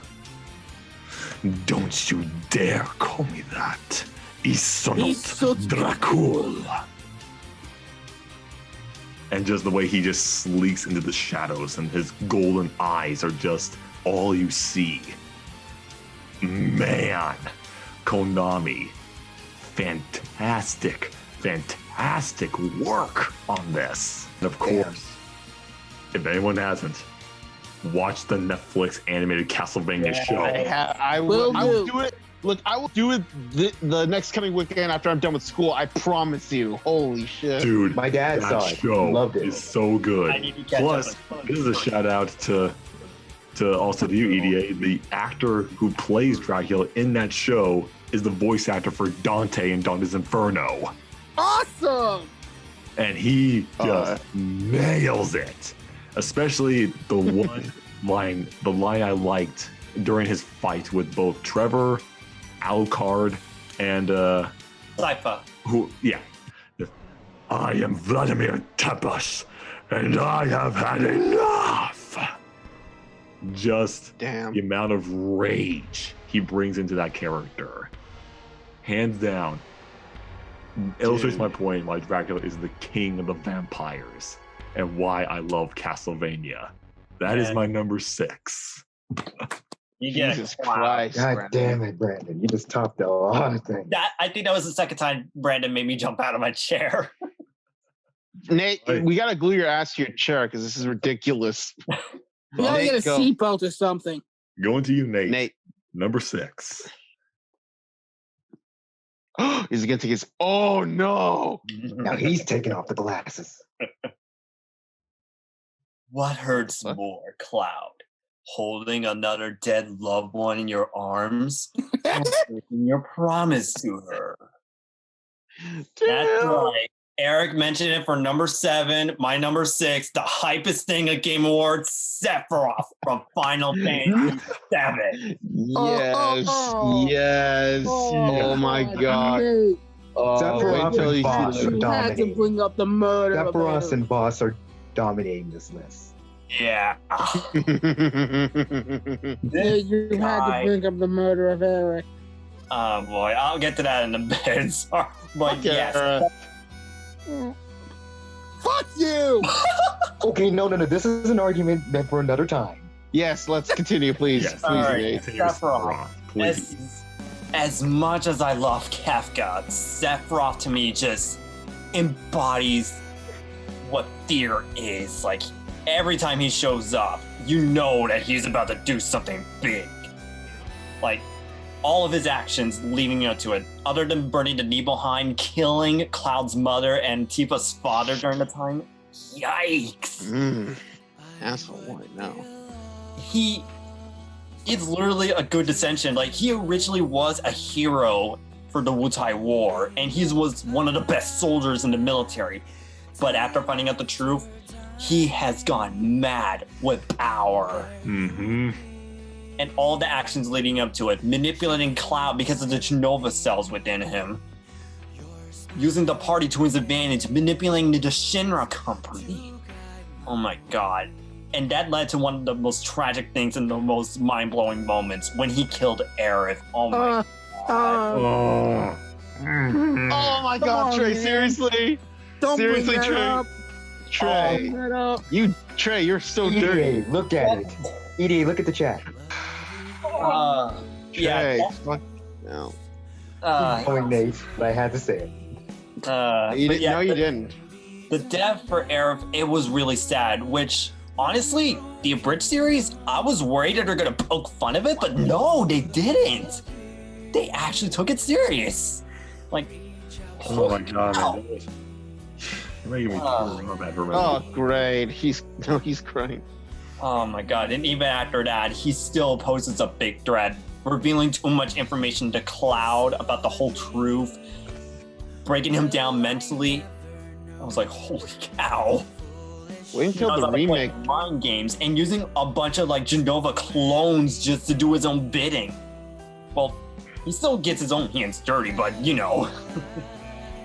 And my god, everything else. You didn't even mention like his abilities in battle, Eric. It's just holy cow. I don't need to. We already know how devastating he is. And then I mean, he did kill Virgil. Okay, And well, then that's not saying much. and then if Sephiroth wanted to, he could just kill Cloud whenever he felt like it. Yeah, he could literally create supernova. I was like, Well, it's not necessary, so we know it's more. But we should probably keep going. yeah, but the moveset that he has, and the final boss for Berserko Sephiroth and Safer Sephiroth. Oh. That is amazing. And when One Winged Angel plays, you know it's about to go down. That's why that theme was used for Smash Ultimate trailer. It sounds like a Joss theme. It does sound a little bit Joss theme, but I just love That's probably why they used it. Exactly. And Okay. his movesets in Dissidia, every other media, and him almost killing Mario. Fucking hell. Please kill Mario. Oh, fuck you, Damn. Bernard. Honestly, out of all like the characters announced for Smash Ultimate, Sephiroth's the one I'm the most looking forward to. Yeah. I bet. Alrighty. But yeah, Kev. that's number 6 for me. Kev, try and top that. We need a god here. Trey mentioned Baldur, Mm-hmm. No way. but we need to bring the big daddy. Zeus from God of War. Yes. Zeus. Shape-shifting rapist. The king douchebag of Olympus. Exactly. Zeus, the god of It- one-night stands. Okay, so yeah, you know how Trey talked about how Baldur is sympathetic and had justifiable reasons? Yeah, Zeus is not that. Zeus is a complete asshole. You know how people pray to gods to help them? Well, Zeus kind of causes more harm than good. I mean, did you not see what he did to the Spartans just to fuck with Kratos? He killed almost all of them. And he Yeah. made Kratos kill his own family. Yeah, seriously. No, that was Ares. No, that was Ares. All right, keep going, Trey. That was a Wait, big Trey, what? influence. I was Wait, gonna what? say the sad part is, even though he was kind of made insane by Pandora's box, it's still technically in character with his Greek mythological interpretation. It was already a thing before Pandora's box. Sheesh, just like this guy is just ass. Like you expect like the god of gods to be like orderly and stuff, and no, Zeus, he's just an asshole. He'll do whatever. He won't care about his children dying. It's just like he doesn't even care about Kratos. I mean, their fights and the fact that he almost killed Kratos in the second game with the gods. Okay, Oh, I'm yeah, gonna the say Blade of Olympus. Blade of Olympus. Yeah, it's crazy. And he acts so prideful. Like he doesn't even feel sorry for what he did. He just thinks, oh, it's just because I did it because I'm a god, you know? It's just he's an ass, you know? And the fact that he killed his supposed favorite daughter just proves it. Yeah. Yeah, God is yeah, dead. about that. He has This the is rage that same consumes daughter he Kratos. ate. Oh man, you have no idea how satisfying it is when he died. Oh, Man. the camera goes first person. Oh, You beat yeah. the hell out of him. The Yeah, and whole it, and Hades out of him. and yeah, it might have caused the end of the world, but hey, it's not like he deserved it. Okay, so yeah, I like that's the pretty, world to begin with in that era. exactly. So yeah, number 6 is Zeus. My God. Dude. Yeah. God damn it. I did. Hey, Literally. God damn it. Yeah, I agreed. Yeah, I agree. All right, Trey. Okay. What do you got? I learned. I know your language, your traditions, your beliefs, which villages to tame and which to burn. So I ask you once again, Samurai, do you surrender to Khotan Khan from Ghost of Tsushima? Really? Oh, yes. The game that should have fucking won. Agreed. Because it was the most trending game in 2020. Everyone loved it. I And loved it. I loved the expansion for it. I have yet to get that, but I have played Ghost of Tsushima in its entirety, and I can definitely say Khotan Khan tossing his own alcohol onto Tsushima's greatest duelist and just lighting him on fire. That hooked me. Oh my god. He is literally a villain that knows how to play the game. He's a villain that is aware of the tropes and just says fuck you to them. And I love that. And I love how similar to what I said with Raul Menendez, the game does not hold back in making you hate him as much as the main character himself. Because remember when he has you tied up and captured and he has you watch as, God, I think her name is Yuma? When you watch her brother get decapitated. I was literally begging for him, dude, you're free. Put down the sword and run, or stab him and run. Just fucking run. But no, he just decapitated him. And never go back. Fuck! I was so pissed off at him. I was so pissed off at him and at Jin's best friend. He turned your best friend against you, and I wanted to kill him. Yeah. That was a big middle finger if I ever God saw damn. one. And it felt so cathartic, though, that after all the dirty tricks he pulled on you and your friends, how he raised your island to the ground, his final boss fight, you get to use his own tactics against him. Oh, yeah. I loved setting my sword on fire and burning his fat ass over and over again. You roasted him. Yes. I loathe him. But that is why he's so high on this list. Because the worst thing a character can be is boring. Yes. And if you feel nothing towards this character, or you hate them because of bad writing instead of what they actually do in the story, that's not good. But I hate Right. him because he plays this role perfectly. That's why he's so high on this list. Abby. Oh, yeah. Mm-hmm.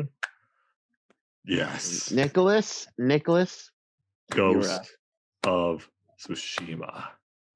Are we gonna start chanting that now? We should, but we gotta keep going. Yeah. All right, EDA. Number 6. All right, so this is a twofer. Ooh. Oh, a tie. Hi. Yes. And here's what they have in common. The twist. Hmm. Yes. They both have numbers in their title. What? Envy from Darksiders 3 Oh. Envy? and Caius Balud from Final Fantasy 13-2. Oh my. Oh, damn. Final Fantasy Wow. taking over. Taking over. Let's start with Envy. Okay. First, well, you think she's gonna be the easy one. She's the first. She's the first sin you kill. But then you find out she's been hoarding your power, steals the other sins, and pretty much goes on a one sin crusade, trying to kill the Charter Council. Yeah. Mm-hmm. She literally has all the power of all 4 horsemen. Honestly, I would say that's a good twist, despite Yeah. your divisive That's reception. why Oh, yeah, she's definitely. tied. It's a fantastic twist. And she summons spectrals of the other sins. I died so many times fighting her. It turned into a Dark Souls game at that point. Yes. But it was not but it's not unsatisfying, I'll tell you that much. True. Especially when you shoved your whip right through her black heart. Now, let's talk Caius. Hmm. Oh dear. This is probably the first Final Fantasy 13 villain for me. I mean, but in the tier it goes Sephiroth, Caius. Okay, that's it for me. That's it. That's the tier. He's just under Sephiroth Okay. because he's got the sword he uses. It's like somebody throws a wing. It's so cool. He's literally immortal. You cannot kill him. He's got like thousands of years of combat experience, and he just plays with you. You don't even know what his motivation is until near the end of the game. And then when you find out, he wants to destroy the concept of time. He wants to freeze everything in existence. He just wants to kill a god. He talks about it like it's a normal fucking thing to do. It's not. It's not, dude. And then when you finally beat him, you find out he won.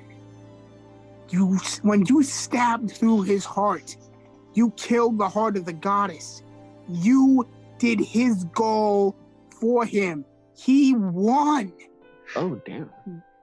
That literally set up the final game of the trilogy. That I literally could not believe my eyes when I watched it. It was like, that was such a mind fuck. I can't go anymore. Those are my number 6. Okay. Nice. Wow. Damn. That was the most Speechless. emotion I've seen so far. honestly. Yeah. Jeez, you okay, man? All right. No, I am not okay. I Okay, have not Eric. been okay since alrighty. the day I popped into this world. Okay. Alrighty, Eric. Jesus. What do you got? My number 6. You know how on the dollar bill that pyramid is what some believe to be the foundation of the New World Order? Oh, not Oh. yet. The Illuminati from the Deus Ex series. Oh shit! Oh. And it's a very meta concept. Going cyberpunk on our asses. Wow. Yeah, exactly. And and Wait, I have a question. what? Does this count as a villain if it's a group of people? As an organization, I would argue yes.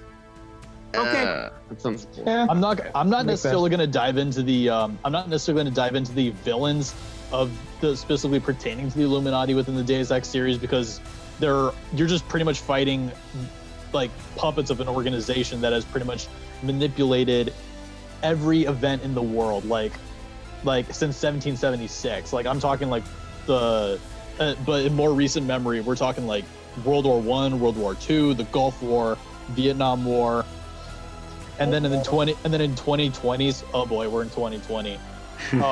They start implementing all these like dictatorial, authoritarian measures, like biochip kill switches.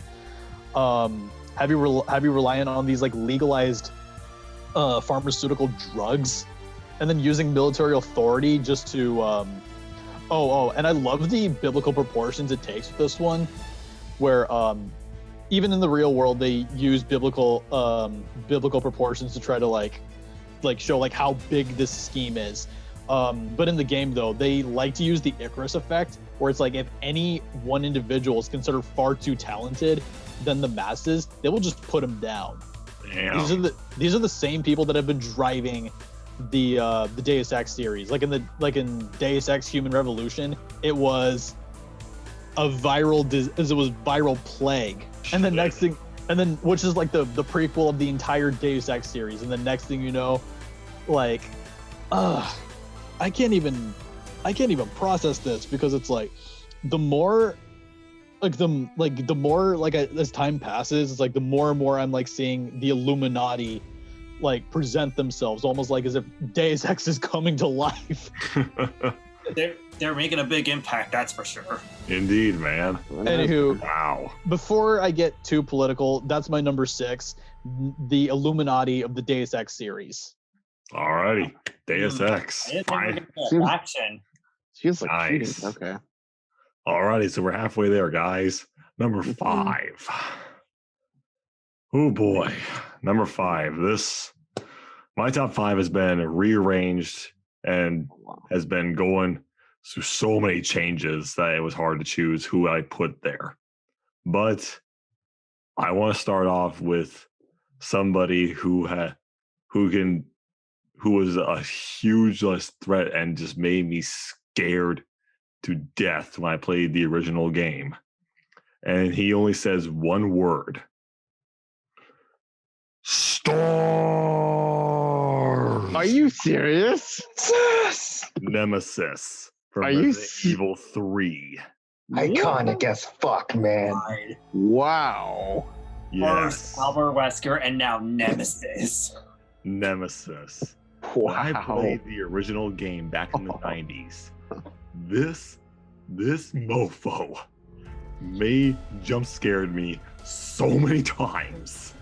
I literally dropped my controller when I was playing the game because they were that good.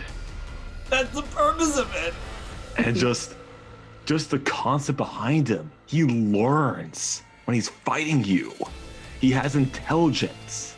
He basically runs at you when you're just basically just walking your slow ass around anyways. But I mean, granted though, yes, I played the remake, not so good. But his design in the remake, that gave me chills. Oh yeah, a lot of people didn't like it. I liked it. I think it was I good. thought it was good. Yeah, I thought it was fine. But it's just Certainly better than what it could have been. But also, let's talk about when he was in Marvel vs. Capcom 3. Oh, man. His movesets. It's ridiculous. The guy is a freaking tank. Oh, yeah. I mean, I know we don't like Infinite, but I think when he showed up in Infinite in the campaign, when he's just slowly walking up and his the tendrils they're both now just pulsating, and he just does his classic phrase, stars. That is Nemesis that I love. There he I is. want to suggest something that would have made him more scary in that game. No. Fuse him with the Venom symbiote Oh fuck. Oh, in yeah. Marvel vs. Capcom Infinite. Oh fuck. Oh, Yeah, Yet another wasted potential. opportunity. that literally just came to me right now. You have one job. Good job, EDA. Oh, Damn. man. Petition for The- EDA the to write the way- next Marvel vs. Capcom game. The way Should. that Nemesis evolves as well throughout both the games he's in. When he's probably the most famous tyrant in all Resident Evil. And when he loses his Liberator coat, like the rest of them, they basically become more mutated. His is just, it keeps evolving. And now he has in the original he had tendrils. He can actually use range attacks against you. He's not just gonna run up and punch you or fire a rocket at you. He's actually gonna run up to you and actually just I'm gonna make this joke for the Resident Evil 3 one. Why were there so many ass shots of Jill, and why were there so many tentacle references with Jill in Resident Evil 3 the remake? Hey, it's Japanese. Why? The fan service, man. The technical things, I agree. That is just weird. But Jill, But could have been worse. but still, Yeah, it could have been I may most. love Albert Wesker. I may love Wesker the most when it comes to actual villains, but Nemesis just beat that because he actually scared me, and that's why he's at the halfway mark of was indeed a great villain. Jill, the tentacle porn star, Trey. Trey, I mean, I'm not just wrong. Why? I also said this: the tentacles No. in the Resident 3 Evil remake make the Make Evil the Vinyl Dead capture scene in 2013. Evil Dead 2013 look tame in comparison. You're not Yeah, wrong on that one, Eric. Moving Yeah, on. moving Nate, on. go. Off to you. Number 5. Okay, number 5. I can only talk about number 5 if I go into like spoilers territory. So No. Go But- ahead. I had to because this guy has a lot of potential, and like Zareth, he's an example of a tragic villain. Number 5, Dr. Tatsuko Maruki from Persona 5 Royal. Oh shit! Oh, Oh, you are gonna piss so many people off, Nate. You know that. Woo-hoo-hoo! I The way I see it, better to be pissed off than pissed on. Hey, I know that honestly, Shido was a close contender for it, but I ultimately went with Maruki because if you really think about it, he's like the only villain in the game that is very, very, very relatable. His history, like when he was studying cognitive science, he wants to use it as a healing practice. And it's like, you can definitely understand why, because he almost lost his girlfriend Rumi because of the car accident. And when he used his new powers and unintentionally erased Rumi's memories of Maruki, I was like, oh my god. That was just sad. But if you really think about it, Maruki was like okay with it. As long as Rumi's happy, that's fine with him. And when he became a counselor at Shujin Academy, he gets to know the students. He wants the heart of many other people, even the protagonist. And when he shows up in the 3rd semester, which, not gonna lie, he kind of looks like Sosuke Aizen with that coat and the haircut. But yeah, you know how like all the villains in Persona 5 are all about like desires? Maruki, his overall motivation, it's actually just to change the world for the better. And if you actually consider what's happening going on in real life 2020, I would totally be on board with that because literally everyone's life in that universe is happy. Ryuji's with the track team, An's reunited with Shiho, Yusuke is a successful artist, and Futaba, Makoto, and Haru reunited with their dead parents. That is just really, really good. In all honesty, he's the first character since Persona 3 to actually use their powers to help mankind besides just killing shadows. Exactly. That is just beyond incredible. Like, the props to the writers. They did a good job making him very relatable. agreed. And also major props to Billy Comments. That honestly, that is my favorite role that he has done, other than Ruri from Demon Slayers and Naofumi from Rising of the Shield Hero. That is just incredible. Agreed, man. Finally, we're getting Persona in here. Yeah, and his boss fight and his theme song. Oh my god, that is a good way to close off like this whole ideal thing. Like, do you want to accept a peaceful reality, or do you want to make your own reality? That's one of the reasons why I love Persona 5 Royal, and that's why I love Maruki. He's number 5, and I am so happy that he didn't die. Spoiler. No, just kidding. All right. Alrighty, Kev, your top 5. Like Trey said in a previous video, who's a furry? Oh. Okay, so in this game series, you know, humans act or animals act like humans. You know, they walk and talk and such. This guy, no, he embraces his animal characteristics. And man, he has a grudge against this family. Number 5, Clockwork from Sly Cooper. Clockwork. Wow, I was not expecting Sly Cooper. Okay. Wow. Yeah. Okay, yeah. So, unfortunately, Nate, I got rid of Getsus from my list because I really think Clockwork's better. So, That's fine. Clockwork, he wants to prove that he's a better thief than this Cooper. Thing is, he's lived for years. Like, he's lived through the Egyptian era, he lived through the Robin Hood era. He's been hunting down the Cooper family. He's been killing them because he wants to prove he's better. And in the present time, he killed Sly's father and mother while he was in the other room. he knew Sly was there, and he let him live to show that the Cooper family is nothing without the Thievius Raccoonus. Like, that's fucked up. He could have ended it all, but he wants to make Sly suffer, you know? That is dark, especially for a kid's game. Yeah. Oh, yeah. I mean, then he formed, I think, what was it, the Furious Five? Or, I think... The Fiendish Five. The Fiendish Five, this organization of criminals, you know? And it's just like, go on a road trip to beat each and every one. Then you reach Clockwork. Jesus Christ. Then you get the reveal that he is a metal owl. In order to live for so long, he replaced his body with a machine. So essentially, he's not even a living being anymore. He's a machine. Yeah. And his voice, holy shit. I'm not gonna lie, I got chills from his voice. Like that robotic, distorted voice. It's just, and he is big. Okay, he's so big. I feel like he's as big as a plane. And it's just like he could shoot rockets and stuff to try to kill you. And the fact that you got to use all your moves that you learned just to beat him is crazy. That's a really good final boss. And when you beat him, his metal body breaks apart and he falls in the lava. But he's not gone. Because in the second game, you have to find all his body parts. It's so creepy.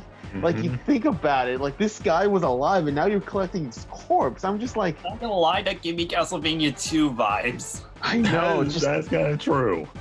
Oh my...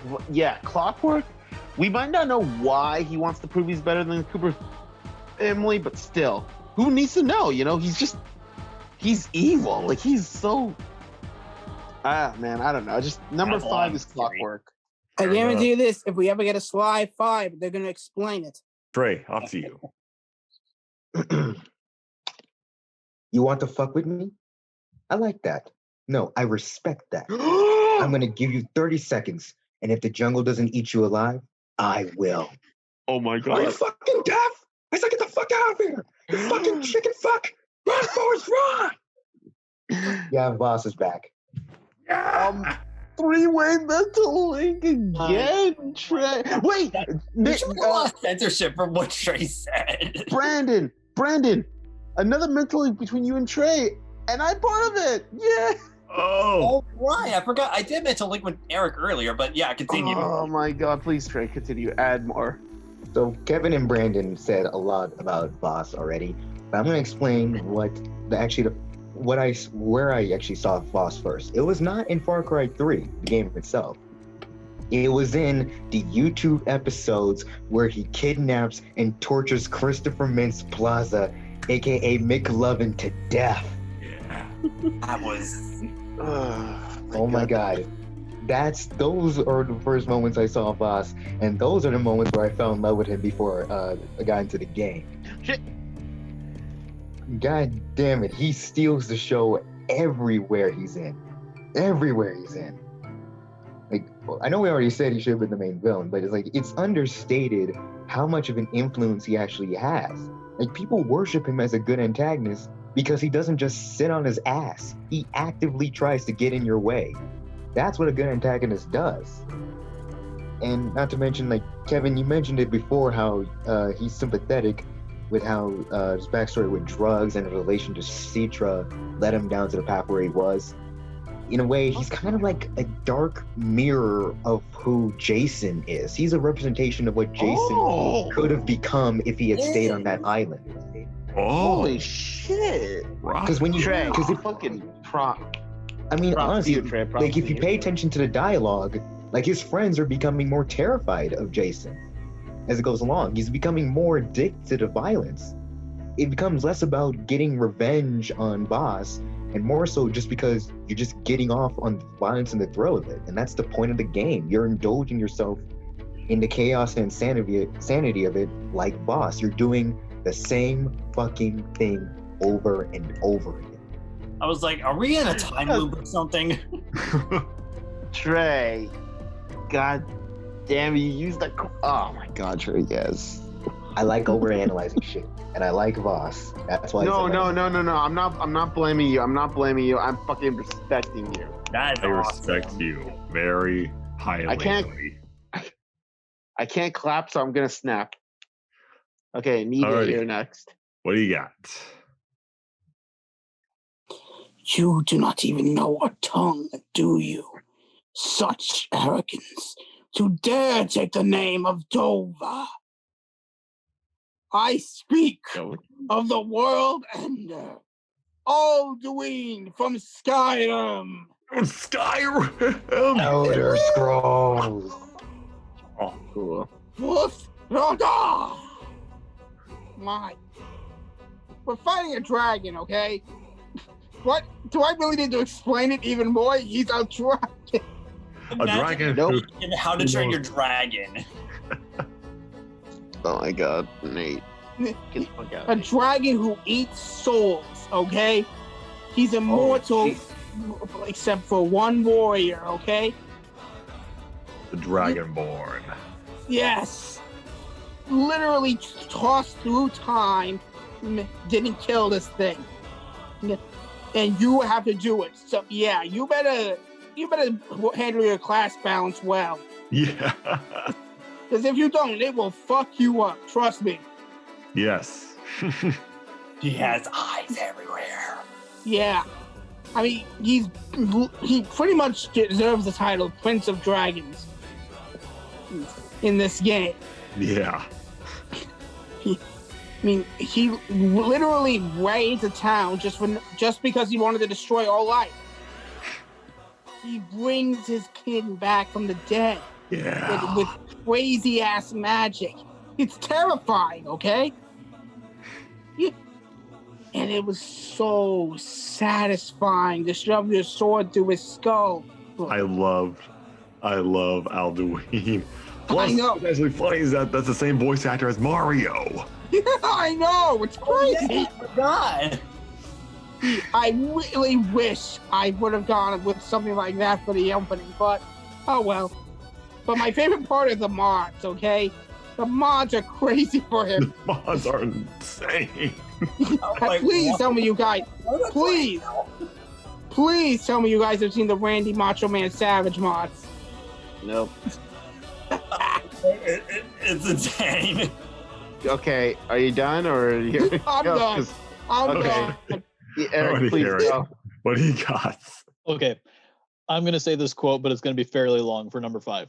That's what she said. So are you A, gonna listen to some 50 grand a year pension hunter, or B, a billionaire who even the president lets finger his wife, or C, try and be really stupid and try those 2 million mentors my of yours and then have everybody in the goddamn state crawling up your ass? A, B, or C? Time's ticking, pal. Beep, beep, beep. And your answer is Devin Weston from GTA 5. Are you Motherfucker. all Eric. games Wow. of all games?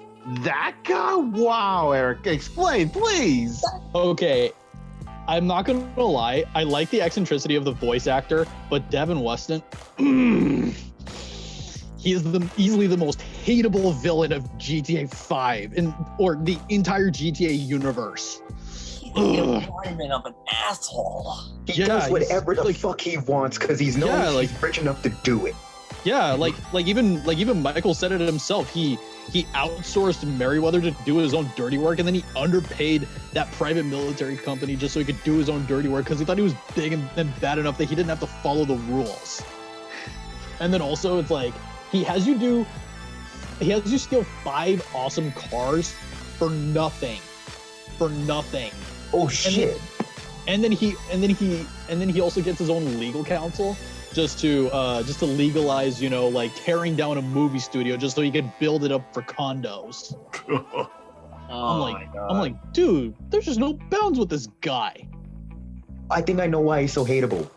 He is literally the incarnation of capitalism. Well, Is yes. Even Michael said it himself in one of the earlier missions, go to college. Then you can rip people off and get paid for it. It's called capitalism. Then we have to fight this. Like, so yeah, Devin Weston is like the pure scum of the earth. Like, literally, like, I can also see why Trevor hates him so much, aside from the Merriweather connection, because these are the same kind of people who will just capitalize on the impoverished and the poor, and then just get rich doing it, leaving them in the dust. I've got my own company, Trevor Phillips Industries. Oh my god, But that is awesome. But to kind of wrap things up, yeah, Devin Weston is my number 5, and I just hate him with Dude. every fiber of my being. If anyone likes him, then they have issues. Wow. Oh yeah. You can Okay. like how much he makes you hate him. I can say I that. love to hate. Yeah. Okay. Go ahead. Because he's Brandon. condescending. Alrighty, so number 4. This one is also an anime tie-in video game series. Oh? And Kevin mentioned the servant. Oh. I'm going to mention the creator, Toa, from Dragon Ball Xenoverse. Oh. Busty demon. The busty demon. What? Yeah, you don't need to look so bored. What can I say about Toa? I just like the fact that she's a different kind of villain because she uses magic rather than ki. She's a better version of Bobbity. She's a far better version than Bobbity. Yeah. She really gave a middle Bobbity finger. was a pushover. Bippity boppity boo. I'm coming for you. Brandon, But please. what also got me curious into her backstory. I didn't even know that she was the sister of Deborah. I didn't even know that. But what's also good is just the fact that she is literally going through time, trying to change it to revive the demon realm. Even doing some of the most iconic fights in Dragon Ball history, flipping it upside down to see what if this would have happened. And it find it funny they did it twice, how they made Raditz into a capable fighter. That just made me laugh. For some... That just made me laugh so hard. I really just want to eat a double sundae right now. Oh, motherfucker. Or a or a Saturday crash.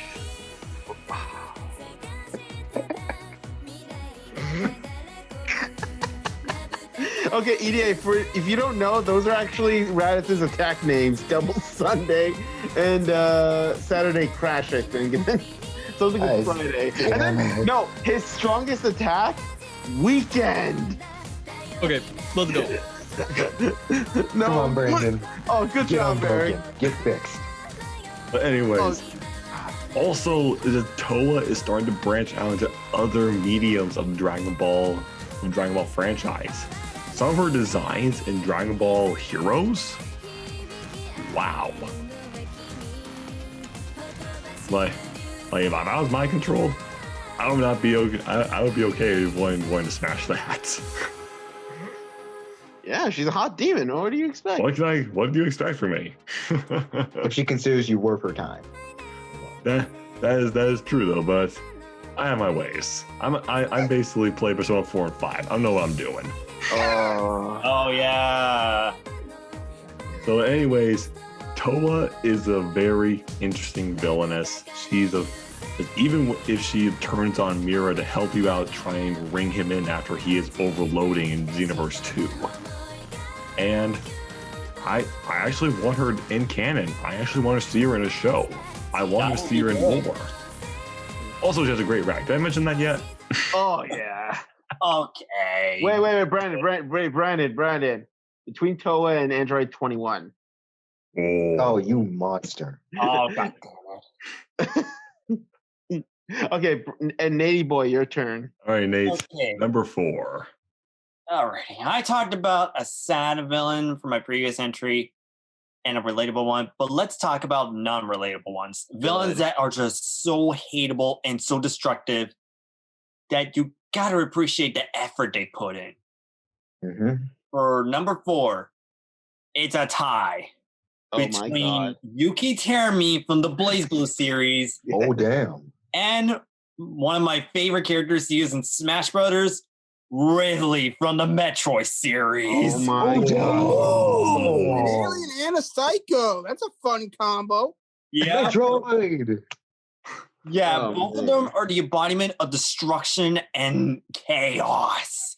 But in And two different ways. Let's talk about Yuki Terumi first. Please. Yes. I know that Yuki Terumi is hated by the Blaze Blue community, but I am one of those people that likes him for how despicable and psychotic that guy is. He's literally like Devin from GTA, but in an anime-like game. True. I And can he's not a actually total fight. pussy. Exactly. Nope. Oh my god. Even when he's posing as Hazma or working with the 6 heroes, his overall goal, he just wants to show that life is a living nightmare. He's literally like the Joker, but way different and looking like freaking Michael Jackson with a green hair look. Wait, guys. Joker from DC and Muzan from Demon Slayer doing the fusion dance. Yuki Terumi's the result. Exactly. And my god, he takes pleasure in what he does. Like manipulating Jin to cut off Ragna's arm, taking Saya away to make the clones, tormenting Noel's friend Tsubaki, and breaking Noel down to become Mu 12. Oh my god. This guy's. Spoilers. What the fuck was that? Where did that laugh come from? And his play style and the boss fights. It really shows how much sadistic he is, using the Ouroboros, going unlimited form, and for his Astro finishers. Oh my god. And even as Terumi, when he takes down an opponent, he'll just stomp on him and laugh crazily just to get satisfaction out of it. Yep. Guess that's his king.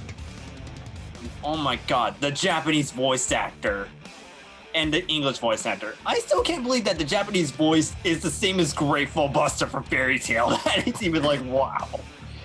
And the English voice, it's freaking Vega from Street Fighter. It's just beyond incredible. Wow. And that laugh. That freaking laugh. Now, what about Ridley? Yeah, Ridley. All right, Purple Dragon. What do you got? He may be a mindless monster, but there are times where he is intelligent, and he is the reason why Samus's life is a nightmare by killing her parents. Oh my god. Although, can I say this? How many times are we going to do the killing parents trope here? I know, I was like, really? You had to go there for Ridley? But regardless, Ridley does it in a way that is so monstrous. Every boss fight that he partakes in, it is so good. Even in Mother M, sure, Mother M is just eh. The boss fight, I can accept. And wow, all the designs that he has, regular Ridley, an alien DNA Ridley, Mecha Ridley, full cyborg Ridley. Oh my god, they're all great. And the themes that he has over the years, and even the boss fight in the Prime games, they're just fantastic. Oh, yeah. And no joke, before Joker and Sephiroth, Ridley was the one that got me hyped the most for Smash Brothers. Thank God he got in. He was my most requested character ever since Brawl. But no, they made him a boss fight in Brawl. They made him a stage hazard in 4. But when he was brought into 5, he is like my overall main in the game for how aggressive his playstyle is and for how tactical he can be. Yeah, for his face, but Yeah, so overall, Terumi and Ridley, they're the embodiments of power, destruction, chaos, and despair.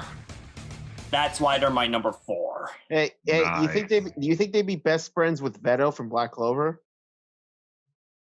Maybe. Maybe. Okay, I don't know. I know. We'll see. Okay. What do you got though, Kev? So tell me, guys, you ever tried this when you were younger? Go to the bathroom, close the door, Oh, turn off the light, and say these 3 words: Bloody Mary, Bloody Mary. And she appears. Yes, from the Wolf Among Us, Bloody fucking Mary. Yes.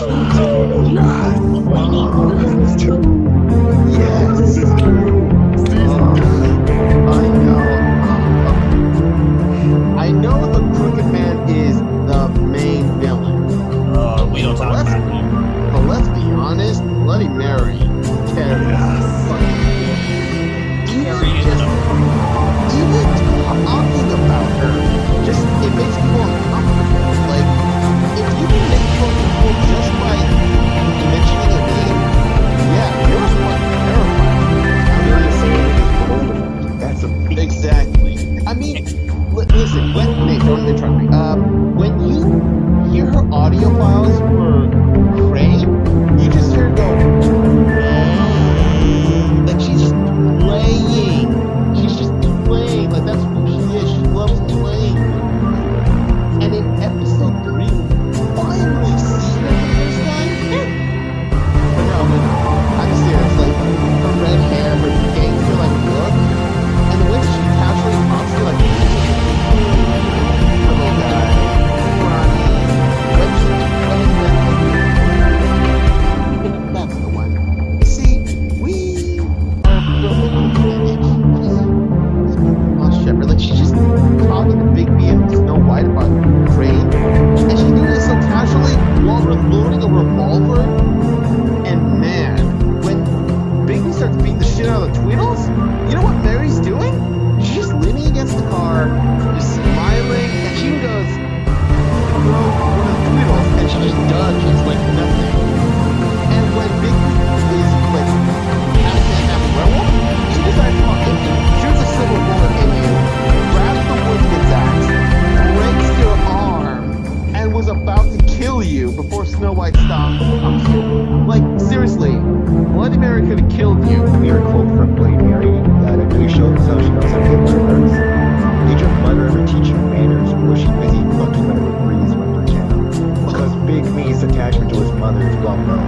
She hit where it hurts. Yeah, I mean, and my God, when the beginning of episode 4, when Bigby's screaming, he just dreams of Bloody Mary in his apartment with his axe. It's just like, yeah, she's even scared of Big Bad Wolf. And that's not even mention her powers. You don't even go through reflective objects and teleport. And even when you use the magic mirror to find her, she's like, hang on, someone's watching. She sees you, smiles, and reaches out and actually stops projection because she knows I'm being watched. And that's not even going to the final fight with her. When you see her true form, just glassy mannequin who just groans walking, you hear her creaking with glass over her, you're terrified. And the fact that she clones herself, it's like, nerf, please. God, just if Bigby hadn't gone full on wolf, she would have killed him. Mm-hmm. And I hate that they dropped this. Like, there was an idea of her and Bigby teaming up. It's just like, dude, I would have fucking loved that. Honestly, like, she wanted Bigby to go all out, and in the end, she got her wish and died. But still, she's a way better villain than fucking Crooked Man. And fun fact, another fun fact, her voice actress voiced Dee Dee from Dexter's Laboratory. Oh shit! Yeah, I'm not kidding, Trey. You want to know what else she played? Who? What? Recognize this game? Well, no, I Wait, can't let see me Brandon. Batman Arkham Knight. Batman She Arkham was Harley Asylum. Quinn? As who? She was Poison Ivy. Oh. Wait, let me confirm this. Let me see. Yeah, Bloody Mary, the Wolf Among Us voice actress. But yeah, Bloody Mary is number 4. My God, I wish she would come back. Trey, I'm bringing her for my Injustice story, so don't worry. Okay, you're up, Trey. Draw. Let's see what you got. Let's see what you got, buddy. Want to know what everyone is terrified of, at least at one point in their life? Spiders? Future. Oh. But what happens when the future comes to your present and makes everything a living hell? Ask Cole McGrath, or he had to fight Kessler, his future self. Him? Kessler! What? Oh my god! Are you? Oh, time travel's a bitch! Yes, and honestly, while I was waiting to get to this point, Kevin, guess what? What? You know how he pulled a reverse Flash before Flash came out on CW? Think about it. Cole McGrath was eventually going to get his powers like Barry, but Kessler went back in time and caused him to get his powers earlier. Yeah. And he caused all of this shit, nurtured Cole McGrath just so he can be more powerful than himself to beat the beast, to do what he couldn't. That's dedication, man. That's fucking dedication. Absolutely. He damned his soul because he felt regret over his own cowardice. But you want to know what makes Kessler so fucking great as a villain? He's human. Like, everything he does is exactly what you would expect from a normal person to do. Like, let's be real. Yeah, he had superpowers, but he had a family. Mm-hmm. Like, wouldn't a normal person prioritize their family over a bunch of strangers? Like, he made the wrong choice, but can you really be pissed off that much at him for that? You can only really get pissed off at him for what he does as Kessler. And even then, it still gets put into perspective when you have the fucking beast, John White, coming in wrecking shit. That's what really puts things into perspective. But goddamn, though, one of the things that made him endeared me to him when I was younger, when I was playing Infamous, when he killed Trish. When he made you choose between a bunch of doctors and her, he's essentially making you have to go through the same choice that he had. Save a bunch of strangers that could help mankind, or save the person you love. It didn't matter. It did not matter. I spent literally the first time I played that game, I spent 5 minutes at that choice because I was like, I don't know what to choose. But in the end, it doesn't matter. But guys, let me quote Linkin Park. In the end, it didn't even matter. Exactly. Yeah. All of that kind of pissed me off. Like, I like the twist on the evil choice where it's like Trish was with the doctors. I kind of dislike how they didn't go balls deep with that choice. Like, you save Trish, and, it's Trish, but whatever. Moving on from that, though, Kessler still serves as an awesome villain. And his design, too, is so fucking badass. Like, I love it. I love his gauntlet. I love his white robes. It's just so fucking cool. I don't know how to describe it. Yeah, Trey, please, would you cosplay as him? I'll cosplay as Cole. I'll cosplay as Cole, okay? Like, I would definitely, when I unlocked this costume, in Infamous 2, I believe, that was the only costume I played for, 2 hours straight. It's badass, man. It's awesome. Good look. It is. And how every single one of his powers is just an improved version of yours. It's insane. I love it. But damn, though, he's actually probably the first sympathetic villain on this list. Yeah, he's the first sympathetic villain on this list that I have so far. And what about Raul Menendez? Oh, yeah. And Baldur. You got Baldur. 3, I think. Yep, Baldur and Raul Menendez. God damn it, I'm forgetting my own shit. Amateur. It's all good. By the way, Kessler, my number 4. Yes. All right, Nicholas. Your turn, Nick, what do you got? Oh my god, again. Yeah, another tie. No tie. I swear, if it's a triple. Xehanort and Virgil. What? Xehanort! Yes! Xehanort and Virgil! I was contemplating adding Xehanort, but I kind of didn't by accident. All right, but continue, please. All right, who do you want me to start with? Virgil, Xehanort, fucking do whatever you want. I don't care. Whatever, just pick one. Please. We'll go with Virgil. Okay. Oh, God. That's the polar opposite of Dante in every fucking way possible. Yeah. Dante's goofy, fun-loving, doesn't care. Virgil is stone cold serious. Mm-hmm. Oh my god. Wait, EDA, before you do, Brandon. He's the store that is approaching. Okay, Brandon, Nate. It's Toa and Setsuna from Yashahime. Literally. Oh, They are. they all are. Okay, sorry, Nicholas. Keep going, please. Go ahead, EA. Talk more about Virgil. Virgil's only goal is power and surpassing his father. Okay, and he doesn't give a fuck what he has to sacrifice or who gets in his way. Even if it's his own flesh and blood family, be it his brother or his freaking son. Devil May Cry 5, man. I can't believe they actually brought him back. Yeah, when you think about it, Devil May Cry 5 is pretty much a character study for Virgil. I want a game that shows me how the hell he came back from that. We might get more of it in the special edition for the PS5. Succeed. Maybe. Fail 5 more times. The fuck? Just stop it already. What's up? Was that you? What? That robot voice. Oh. Wait, we're still on EDA, right? Yes. Sorry. I mean, and Devil May Cry 5. Not only did he rip his son's arm off, he literally separated his humanity and demon side. The Quillith tree nearly destroyed the entire world. Well, he one shot. I count them as the same character, regardless if they're split up. He one shot all Lady, Trish, and Dante. That is not an easy feat to do one at a time, let alone all at once. Mm-hmm. If there's like one thing I gotta add about Virgil, I just love how the fact that he went from being the Quantum Ranger in Time Force to a freaking human half demon. Wait, what? I'm not kidding. He was the Quantum Ranger in Time Force. Voice actor.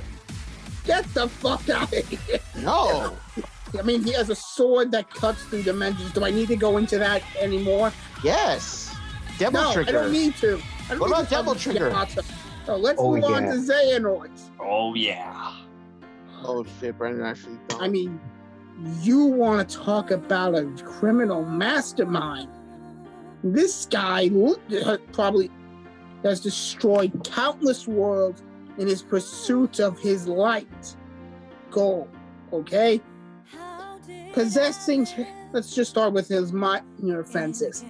Possessing terror, splitting Ven in half, just manipulating the three students, poisoning and taking over Ansem the Wise's research, destroying, I think he destroyed Radiant Garden, but I could be wrong.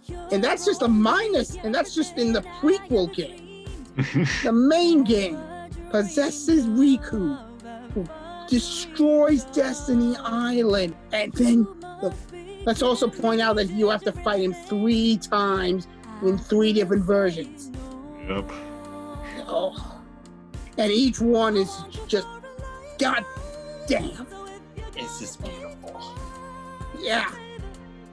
And when you finally find out his motivations, at least for me, I kind of understood where he was coming from. Because in his head, it was the ends justify the means. But no, they don't, dude. Countless worlds destroyed, lives lost. No, dude, you deserve to die and go to hell. I also really like his armor. Can I mention that? Armor is just that good. Yeah. Also being voiced by Leonard Nimoy. Wait, And Spock? Judd Doom. Mm-hmm. He's the one. Spock voices that guy? Yeah. Yeah, before he passed away. Nope. No, I can't think of anything to add. Alrighty. All right, my number 4. If at first you don't succeed, fail 5 more times. You already spoiled it, man. GLaDOS. Yup. I like Portal. I don't really have much to say about GLaDOS other than like she sounds like the evil twin sister of HAL 9000. No, she's Or Siri. more divine version of Siri. Yeah. What about the fact that she used to be human in Portal too? What? Oh yeah, Too, her is that backstory. also like the? Is that a dark video game theory that she's also like a woman in bondage in the robot form? I'd like to think if it came to a dark humor contest, Gladys would beat Ultron in Age of Ultron. Oh, absolutely. She's monotone as fuck. So there's not really much I could say about Gladys other than like how scary like that AI is. Like dark sense of humor, forces you to jump through all these hoops, metaphorically speaking, of course, just to survive. Okay. So and she makes the smartest choice a villain can make. She lets the hero win. She lets them go. So number 4 is Gladys from the Portal series. All right, I'm just good. All right, thanks, Eric. So number 3. Stop. Would you kindly? Powerful phrase, isn't it? A man chooses, a slave obeys. Oh my god. That's right. Number 3, Andrew Ryan from BioShock.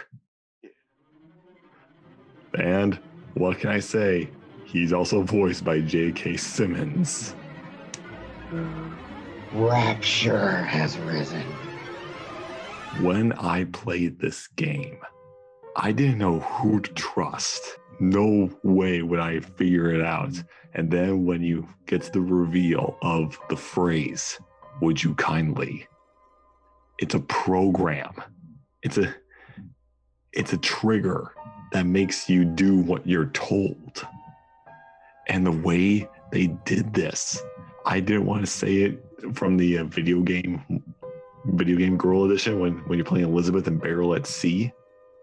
She was the one that unlocked it to trigger it off in BioShock 1.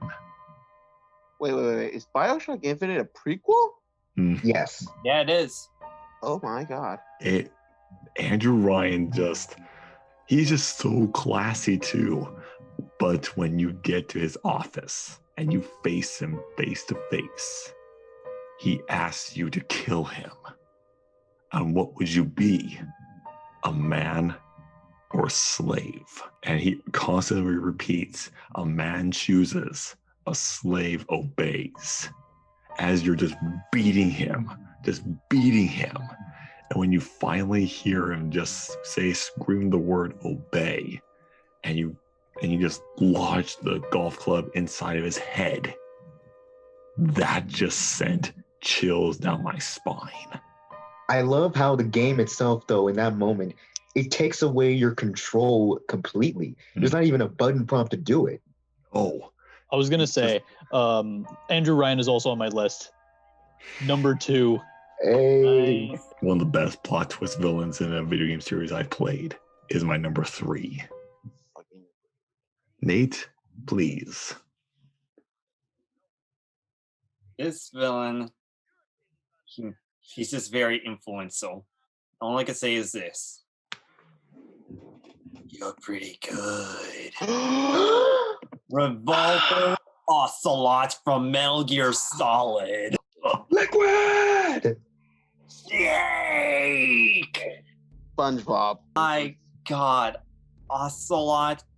He's always playing the second in command in every installment. 1, 2, and 3. But he's always manipulating the big bad guy just to achieve his own goal. And yeah, he wants to have like a war where all soldiers are free and all, but he does it in a way that is clever. And even though he does some like very despicable things, there's also that sense of honor that he has. And even during the fight, he always reloads, giving Snake an opportunity like to fight back. That is just like incredible. And also speaking of the revolver thing, he is a pretty good gunslinger. Yeah, he is. Hey, he's pretty good. Yeah, he is. Though I did question the whole thing from Metal Gear Solid 3. I was like, what the hell? He likes the pussy. Oh boy. Even like with the humor, he always gets serious. Even in Metal Gear Solid 4, where he has control over all ammunitions and the helicopters and vehicles. This guy has ascended. Even as Liquid Ocelot, that guy is terrifying. And the final battle, that is a good climax and a good way to end the Solid Snake saga. Oh man. It was really impactful. Like, I got nothing else to add except he's just that good. No, Nate. He's pretty good. He is. On that note, Damn it. Kevin, your turn.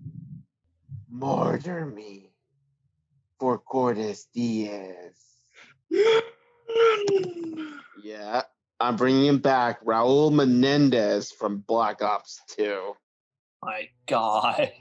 Oh my God. Okay. So Trey didn't really delve into this.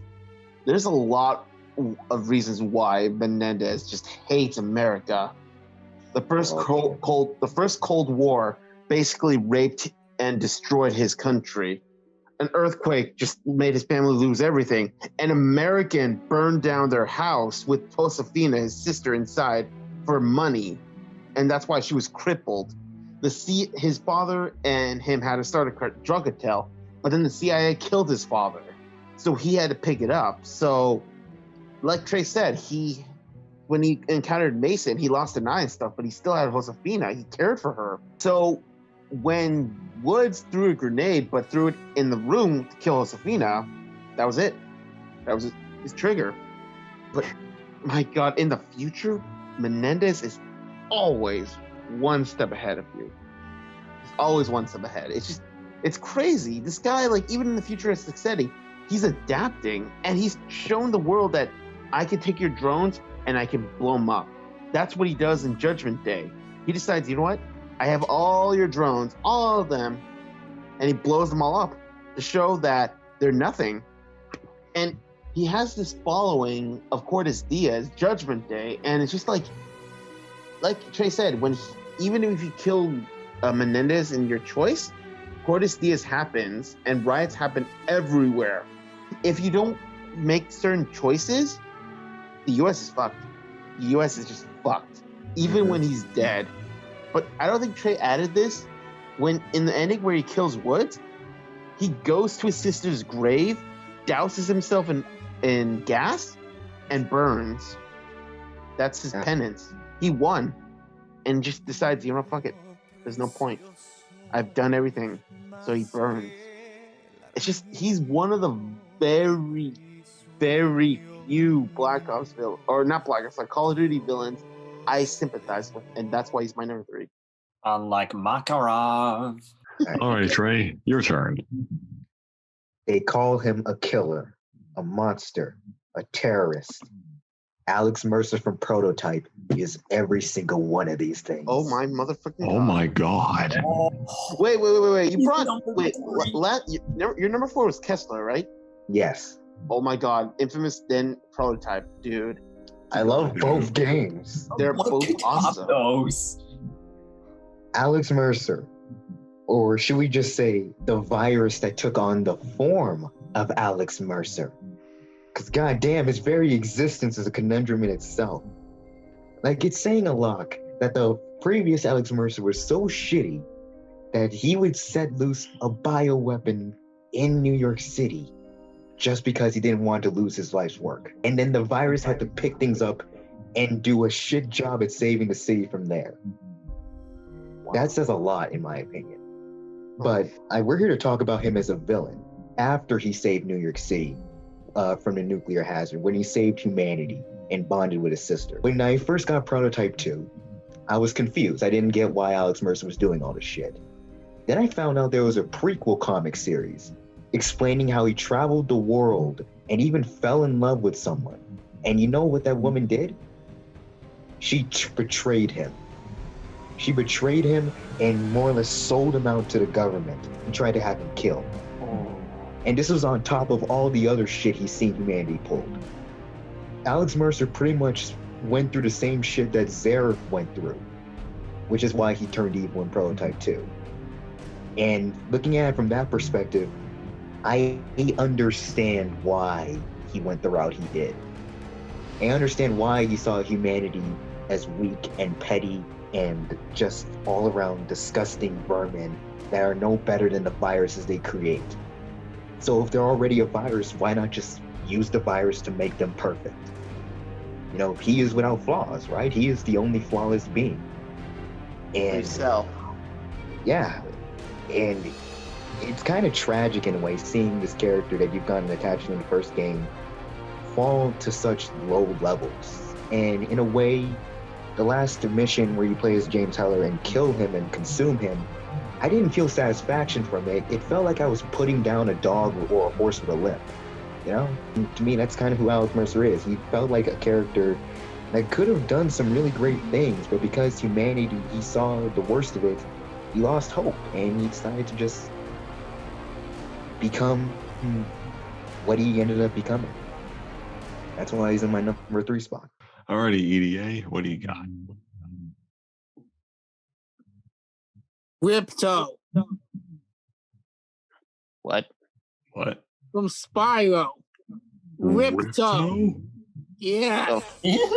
Of all things, I did not expect Spyro. Wow. Oh, That's damn. the last franchise I affiliate with EDA. I mean, he is the Earth Dragon. I know, but considering how Spyro is, I'm actually interested in what he has to say. Please do. I played the games as a kid. What can I say? You had a good. He- Wow. He's better than the Sorceress, and he's better than Nasty Nort. Okay, let's just get that out of the way. I mean, for crying out loud, when I was a kid, I couldn't even beat him. Okay, final boss fight, I failed so many times. I literally gave up on that game and lost. And I just resigned myself to say, I'm never going to beat this game, okay? That's how tough he was for me. But then again, I think it was just because I was a kid, because when I got the reignited, easy as cake. Yeah. Okay? And a lot of villains, you know, they have complex motives, deep tragedies, blah, blah, blah, blah. Ripto's just evil, man, and I can appreciate that. Sometimes you want a deep, complex villain who makes you question the existential crisis of humanity, and sometimes just want a dinosaur wizard who would just turn everybody into their slaves with 2 other creatures. Is that really all you want? What more could you possibly ask for in a kid's game? Fair point. That's my number 3. Okay. I was not Yeah. expecting Spyro. Wow. Of all things, wow. Okay. All right. Eric? Number So 3. my number 3 video game villain is Darth Nihilus from Star Wars Knights of the Old Republic 2, the Sith Lords. What? Not surprised. Yup. Not surprised. I was almost tempted to pick Kreia, but I never really saw Kreia as a villain, because the whole game she wants the Jedi Exile, and by extension the player, to see the game through her eyes. So she's not really a villain. Darth Nihilus is more antagonistic because something's like really off with this guy. He's not even a man anymore. He is literally just a force of nature. If he even utters a word or even thinks about it, or even steps foot on a planet, he will just drain all life essences from the area, especially the Jedi that he killed on Qatar, because he's resembling of an ancient Sith technique to drain the essence of somebody through the Force and become stronger for it. That's why it's Planet Eater. But that's why the Jedi and therein lies why the Sith are the old Sith ultimate flaw. They depend on the Force. They don't have any other strength to rely on. Darth Nihilus just uses this technique with no precision. He just does it because he can. He just wants to feed and feed and feed. He's like the black hole of the Star Wars universe. What about his voice? It has almost gravitas and weight with like Sauron from Lord of the Rings. It does. Fair, man. Like this, and like Darth, and like the reason the Jedi were also die at the hands of Nihilus's presence, because they hold on to the Force also. But that's why the Jedi Exile was able to defeat her on the Ravager, because she, during the Mandalorian Wars, cut herself off from the Force. She didn't need to use the Force to get stronger. She just used it as a tool and defeated Nihilus on his own ship. Wow. Okay. Damn. So he does. So like he's not like he doesn't have any motivation per se, but what makes him interesting is how he serves the purpose and the overall philosophical groundwork of the game. Alrighty. So that's my number 3, Darth Nihilus. Here we go. Number 2. Oh boy. Yeah. And number 2.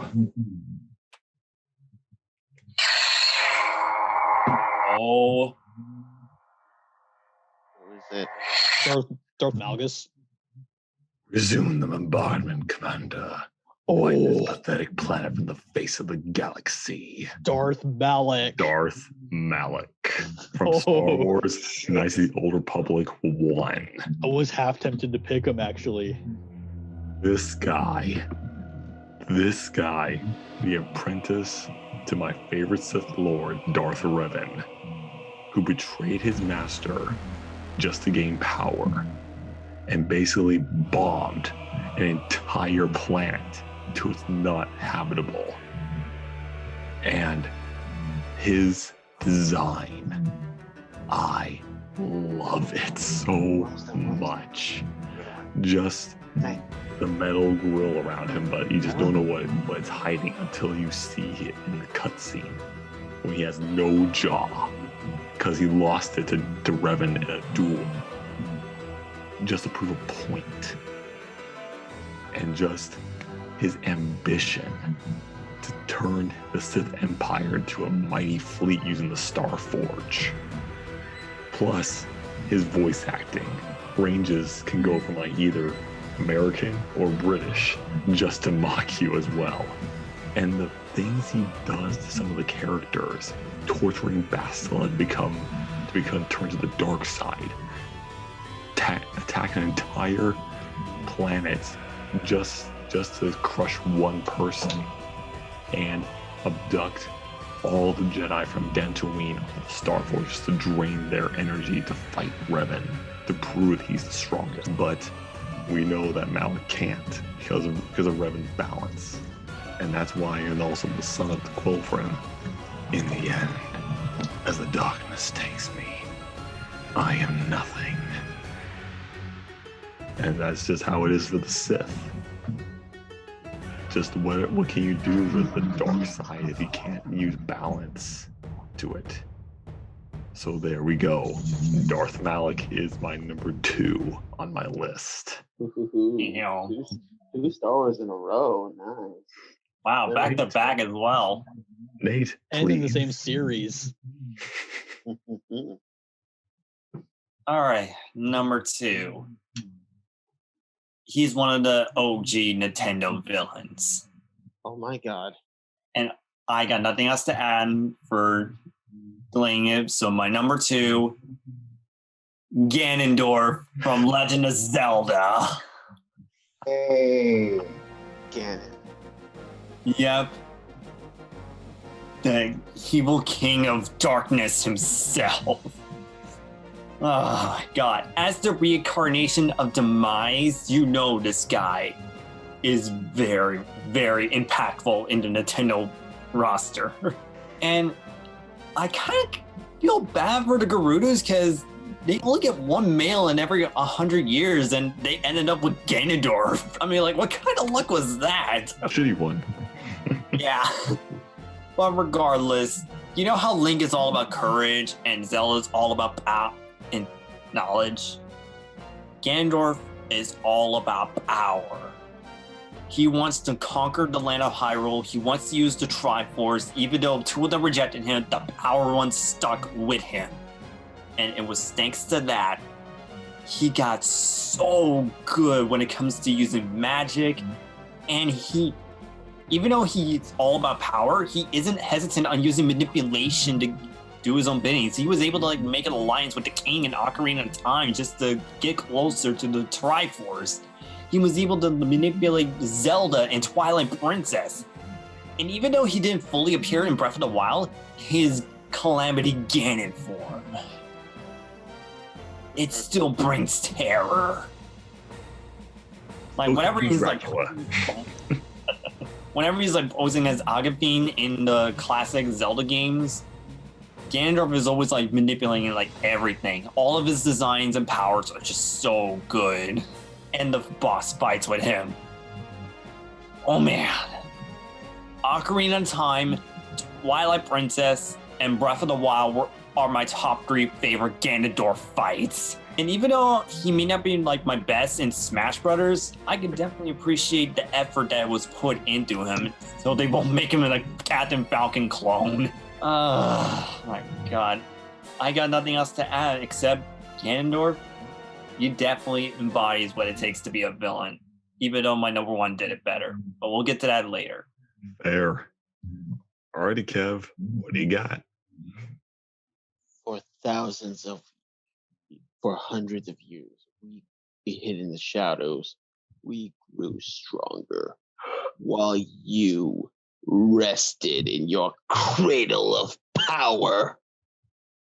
Yeah, I'm talking about my boy Darth Malgus from Star Wars Knights of the Old Republic. Leaving your people was safe and protected. A copy of Darth Vader that's managed to be just as good as Darth Vader. Finally, we have returned. Oh my. Okay. Granted, I haven't played the game really, but I've seen a lot of Malgus, and that is why he's one of my top favorite Star Wars villains. I mean, he is a warrior. Oh my god, Brandon. What is this, show and tell now? Yeah, we played the game back since like 2011. Well, we quit for some time, but we have it. Yeah. Nice. So, Gotta play it again, man. Tell me about it. Okay. All right, when I continue. saw the trailers for Knights of the Old Republic, we see a story. We see Malgus when he's an apprentice fighting with his master on that, space station with those 2 Jedi, and he killed the master. Then when he was talking to his master how they got Korriban, he ignites his lightsaber and says, "Welcome home," before killing his master. It's just like, damn. Pure Sith savagery. And when he goes to that planet and starts massacring the troopers, even taking a grenade to the face, that's an inconvenience. And when he got force blasted into a freaking cliff, he survived out of his hatred. And when he came back with that metal mask, I'm like, I can't, I gotta go. I would run. This guy he's a savage. Like, his ability of force manipulation, force lightning, and his force malice storm, it's so strong. Like, this guy's a savage warrior, but there's a few things that actually make him more, interesting. One, he hates how the Sith have become. Mm-hmm.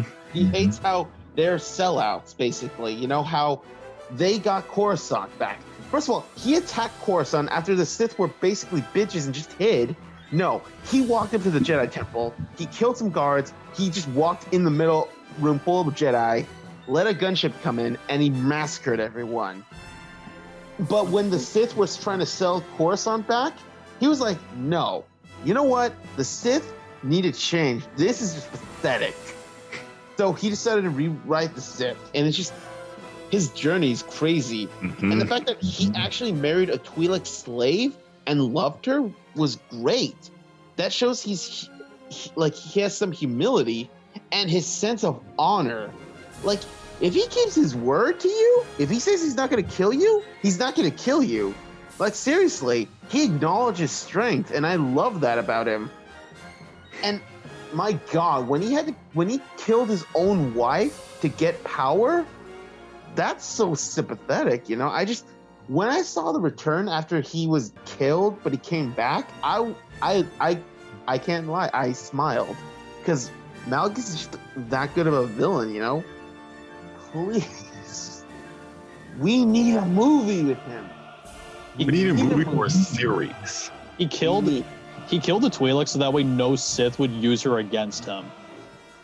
It's just it's sad, but smart. So that's why he's my number 2. He's Nice. amazing. 3 Star Wars characters here. Okay, you want to know something sad? I replaced Sephiroth for him, and it's worth it. That's fair. Alrighty, Trey. What do you got? You forget.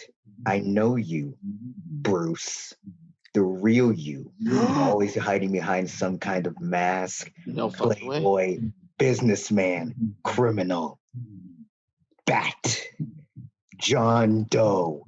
The Joker from Batman the Telltale series. What?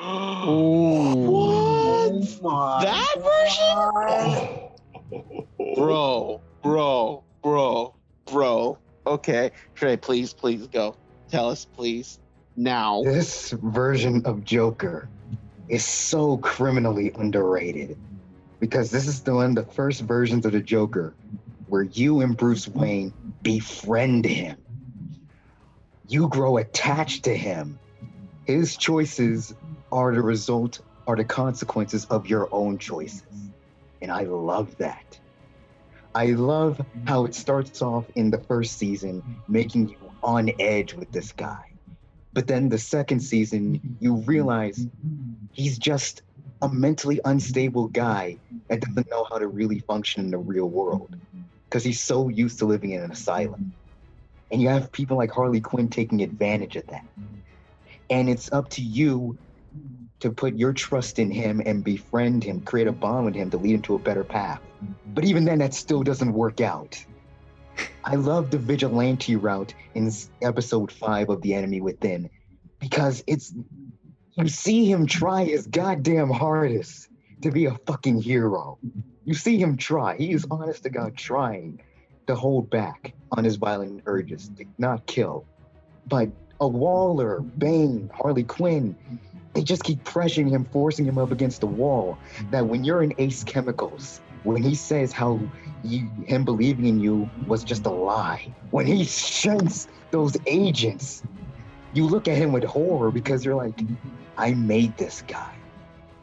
Like when you feel satisfaction from beating the shit out of a villain, you don't feel any of that. You feel heartbreak as you beat the shit out of him in the vigilante round. And when he tells you, he knew that you were using him, but he didn't care because he was having so much fun with you. I cried. I actually legit fucking cried for the Joker in that moment. Wow. When he asked you, was he ever really your friend? I always say yes.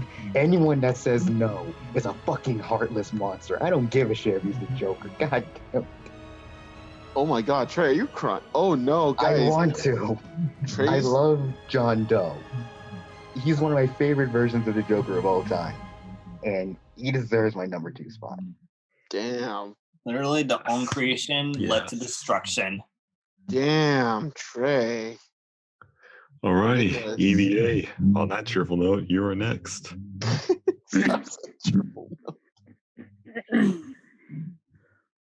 I am Shao Kahn, conqueror of the world. You will face no victory. Okay. It just, dude, like I would take him over Shinnok. I will accept it. That is. He is the OG, besides Shang Tsung. Everybody's got a shitty grin on their face except you two, Kevin and Eric. What? Nothing, I'm just observing. Wait, Nate, are you frozen? I'm good. I just want to see what you have to say about Shao Kahn. What do you have to say about Shao Kahn? Yeah, go on. First of all, the design. He is pretty much a evil samurai warlord on steroids. Okay? That's how I describe him anyway. He's got them sharp nipples, bro. Samurai? That's more like a barbarian. He has destroyed countless worlds for no reason other than just because he wanted to. Okay? That's evil shit. And kidnap and brainwashing Sindel and Kitana. Not cool, dude. Not cool. Creating Melina. Not cool. I would still smash. If you put a bag on her head and lock it down, I probably would too. What is wrong with you guys? Continue. we're horny, okay? Listen, I've only been playing. I can only started playing these games from the 2011 reboot, so I enjoyed it very much watching him get that go kaboom. And the ending in Mortal Kombat 11. That is just. That is a pretty in line for him. I'll say that. Most likely. Yeah, it was also very satisfying to watch Katana name the guy. Oh, Can I just say that? The guy. I was honestly surprised he survived that, but fuck it. Hey, you do know you can't live without your eyes, right? I know. I'm just like, she slashed him across the head. I thought it was a dead thing, but whatever. Whatever. It didn't look all that deep to me, but the Conqueror has conquered number 2. All righty. Buddy. All right. I said this for my number 2. It's Andrew Ryan from BioShock.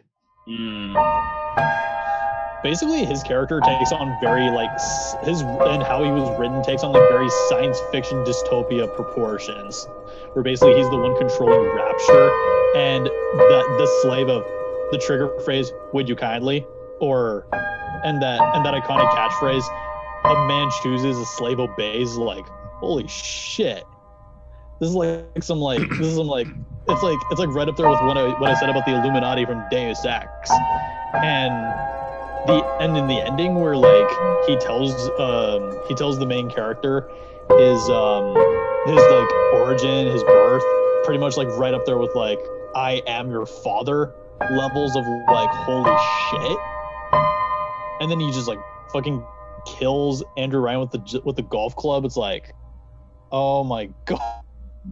This is fucked up. Alrighty.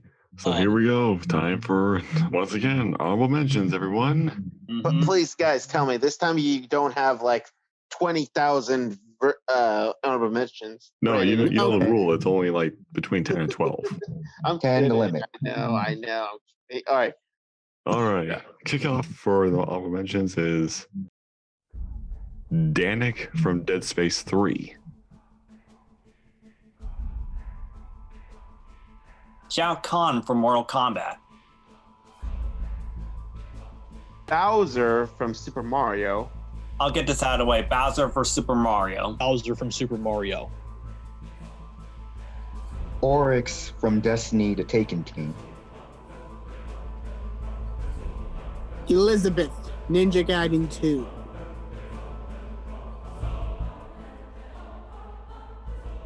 Corvus from Dragon Commander. Giovanni from Pokemon Red, Green, Blue, and Yellow. Dracula, Castlevania. Albert Wesker, Resident Evil. Albert Wesker from Resident Evil. Orochi, Warriors Orochi.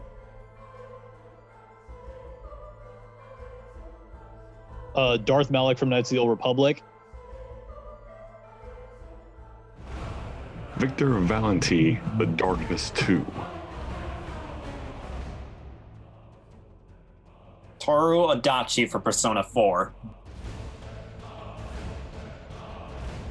Adam the Clown, Dead Rising.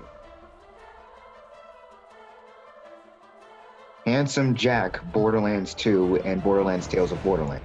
Handsome Jack from Borderlands. Handsome Jack from Borderlands. Jack of Blades from Fable. Steve Haynes from GTA 5. Dr. Nefarious, Ratchet and Clank. Dr. Nefarious from Ratchet and Clank. Dr. Nefarious, Ratchet and Clank. Tatiana from No Straight Roads. Dark Star Killer, Star Wars The Force Unleashed.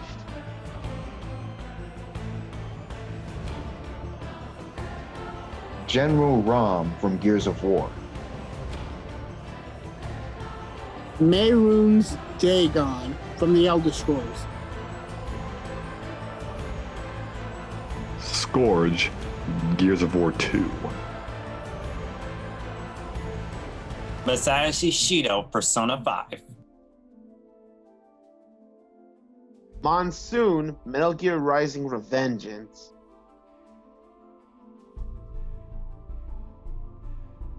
The Crones from Witcher 3.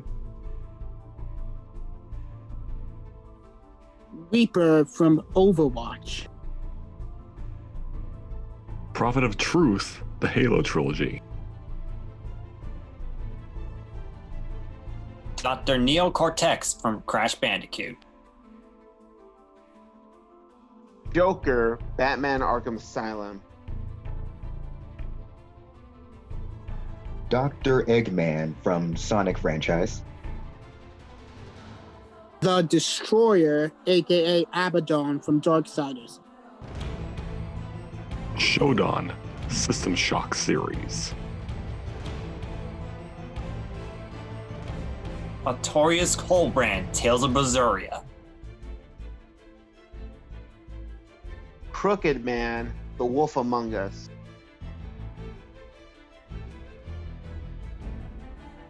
Bloody Mary, The Wolf Among Us. Mido from Code Vein. The Queen of Blades, StarCraft. Hades from Kid Icarus Uprising. Carver, Telltale's The Walking Dead Season 2.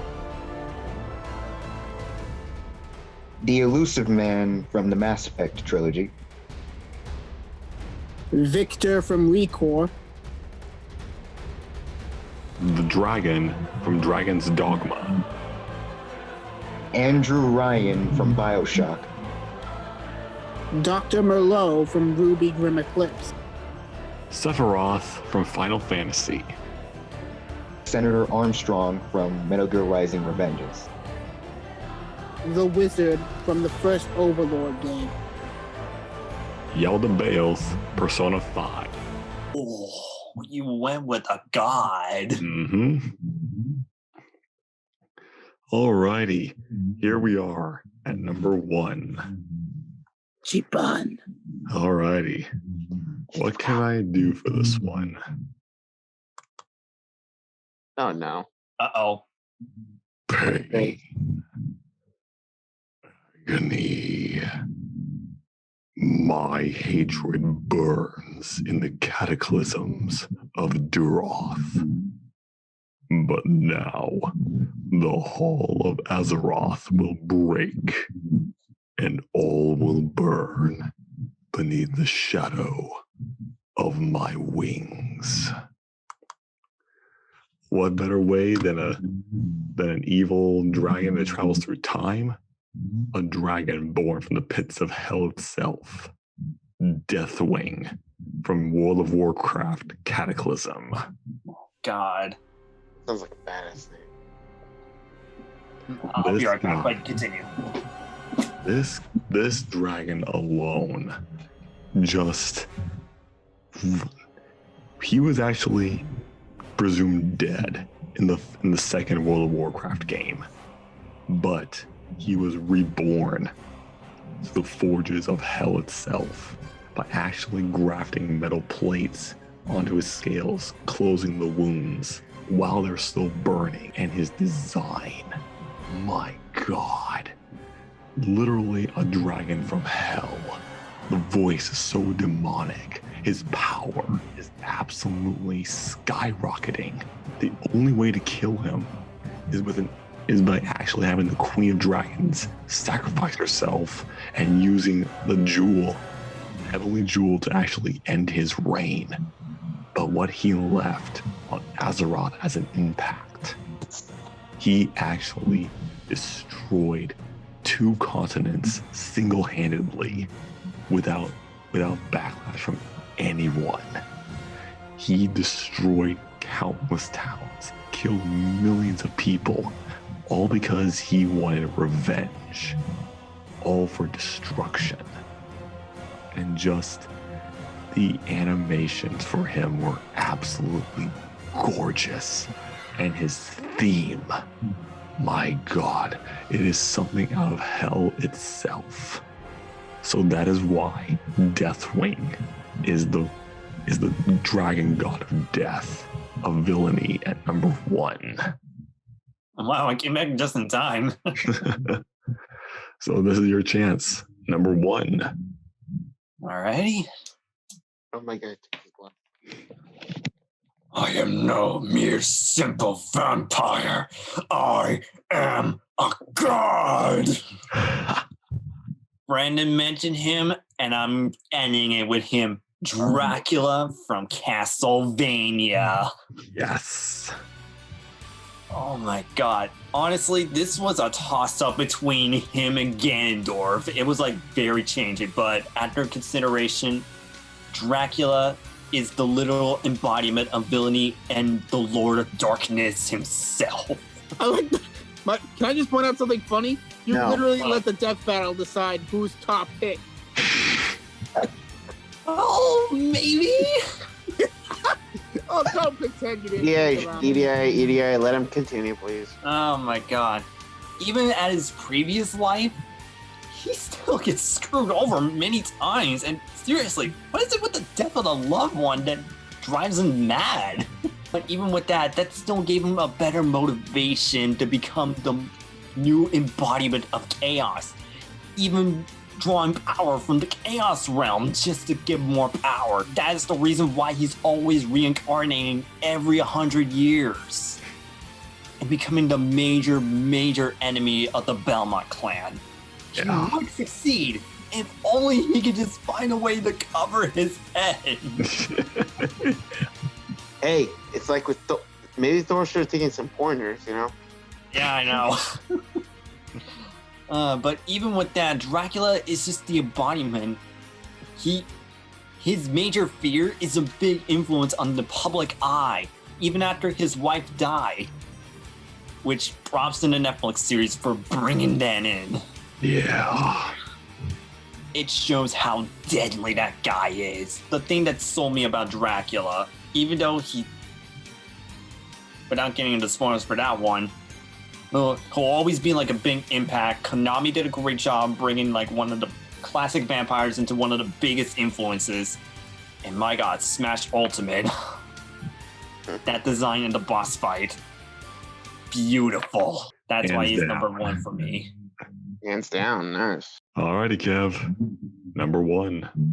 This person, they are known throughout video games as a big villain. We see them, we see their struggles. Number 1, Abby from The Last of Us 2. God damn it, you stole my gift. No. God damn it, No, you stole no. my. But this guy, he's pretty good. Yes! Revolver Ocelot or Liquid Ocelot. You know, there's a lot of Ocelots, like a lot of snakes. Oh my god. Nate, you did not talk about this guy enough. I'm ashamed of you. Okay. I only let you have the best for last because I knew you were gonna have Okay, him. because man, when you play Metal Gear Solid 3 Snake Eater and you see this guy, you know, he's young, he's learning from Big Boss, you know, learning how not to twist his elbow with a Makarov instead of he had to use a revolver. It's like he's growing and it's just amazing. And god damn it, do I love his fucking gun spinning. He's smooth. Like he spent a whole 2 minutes just spinning his guns. It's so amazing. And then when we get tired, I'll have no idea. Probably, but then we get to the present. Like Nate said, he's always manipulating everything in the background. But Nate, you didn't mention the end of the fight, the last fight he has with Solid Snake. I did bring up that fight. No. You don't bring up the themes they play. Oh. They play every major theme. The first Metal Gear Solid game theme, then 2, then they play Snake Eater, and then they play Old Snake. It's just like these aren't 2 super soldiers. These are 2 old war veterans just fighting. There's no reason for them to fight anymore. They're just fighting. and it's just like each impact, we just see each flashback of every Metal Gear game. It's just like, it's so somber. And so, Liquid also even calls Snake brother, you know? He just, in a way, he loves him, but he can't really bond with him because they're destined to fight. It's sad. And man, the way he died, he's just laying there with Snake just looking at him, and then he just does the last thing. You're pretty good. You're pretty good. And he just dies. It's so sad. And man, I know the Metal Gear Solid games are trippy, but god damn it, is Revolver Ocelot just not fucking compelling? He's amazing. He's been through it all. Yeah, I think the one thing I appreciate in the fight is how it went from epicness to sadness. It's just okay.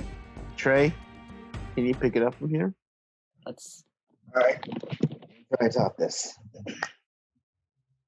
Even when your kind appears to triumph, still we rise again. And do you know why? It's because the order is born of realization. We require no creed, no indoctrination by desperate old men. All we need is that the world be as it is. And this is why the Templars will never be destroyed. Kenway, the colonial Grand Master of the Templar Order in Assassin's Creed 3. Dude. No way. Yes, way. Oh my. Hathan. Oh my god. Dude. Oh my god. Oh Are you- my I am being for real. I love Hayden Kenway. dude. Holy shit. Holy shit. Oh my god. Can we all agree that Ubisoft nailed it? They have created a character just as interesting and compelling as Ezio Auditore with this guy. I fucking agree. Okay, I agree. yeah. I do agree. it'd be a Is- bad fodder, but man. Because despite some of the morally ambiguous things he does, he's the first Templar that you could actually say is probably justified in why he's doing what he does. He's like every other Templar we've had before now was just a fucking piece of shit. But this guy, he helps Native Americans get their people and land back. What the hell? And not to mention his backstory in the novelization. Now, granted, I haven't read the novels for myself, but I do know what happens. How he was indoctrinated as a teenager by the Templar Grand Master Birch in England. How his sister was kidnapped and sold as a sex slave by his own Grand Master, who also arranged the death of his father, Edward Kenway. And him finding out about all of this, how he turns on his Birch, how he realizes how much of a piece of shit he is, but still acknowledges the fact that the Templars are right, that there must be someone in control, because mankind is not willing to take that control for themselves. And one other thing I love about him is how he creates this sort of morally gray dilemma in Assassin's Creed 3. Because although you play as Connor, the morally righteous good guy, one of my favorite assassins of all time. Oh my god, yes! I fucking hate how people just bash on Connor. Alright, keep going. Yeah. You have to admit the fact that Connor kind of fucked up several times over. Oh no, that's Yeah, definitely. Like, he kind of fucked up. Like, Halem, his men, they actually have solid reasons why they're doing. They're purchasing Native American land to protect them. They're trying to steal arms from the colonists to prevent a war. Those aren't bad things. Like, the only bad thing I can say is when he caused the Boston Massacre and when he was advocating for Child's League.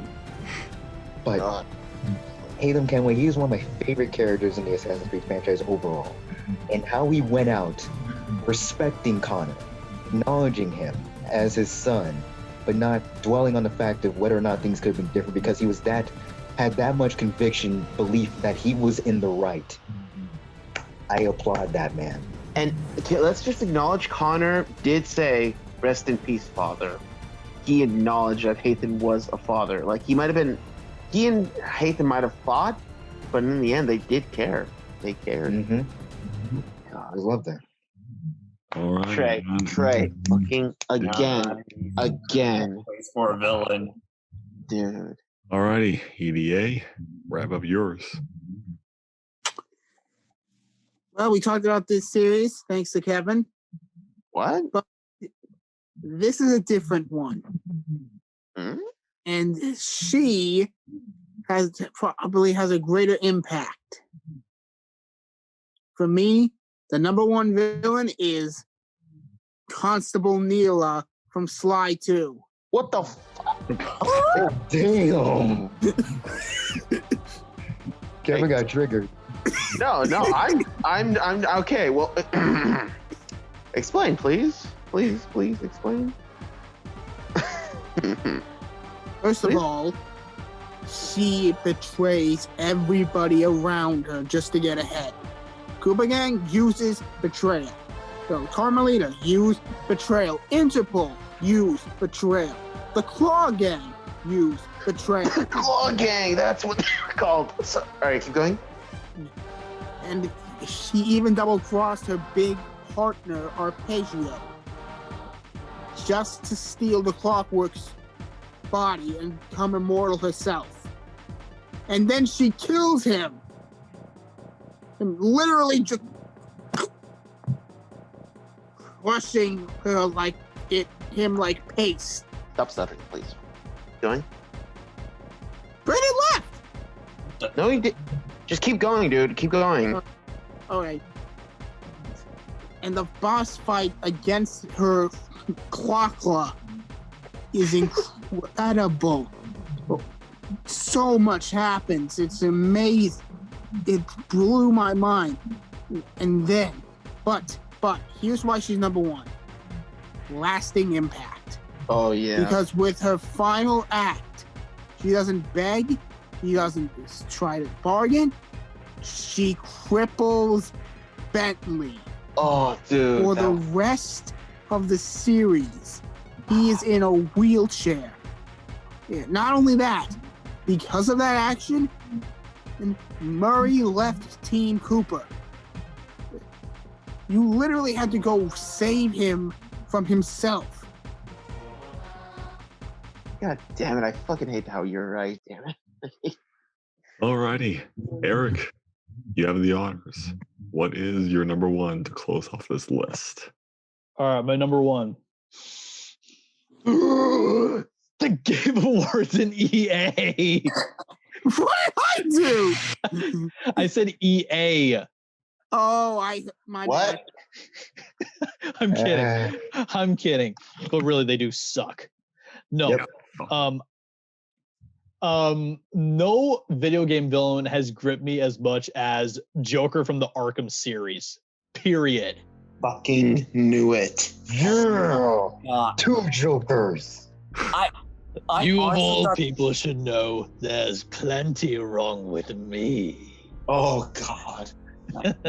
I honestly just saying thought it, or Cyrus doesn't was it? going to be your number one. Oh, yeah, you didn't So- say Cyrus. Or basically Arkham Knight. So It's me? So of course I said Joker. Arkham Asylum, he's pretty much just fucking around in the asylum because it's his domain. He pretty much just to screw with Batman.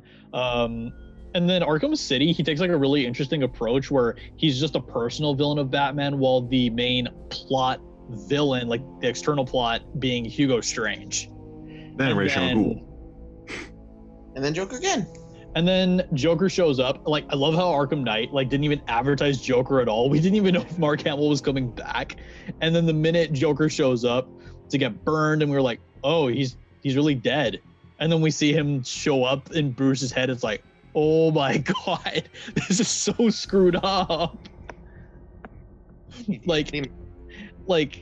After all, you are brewing for two now.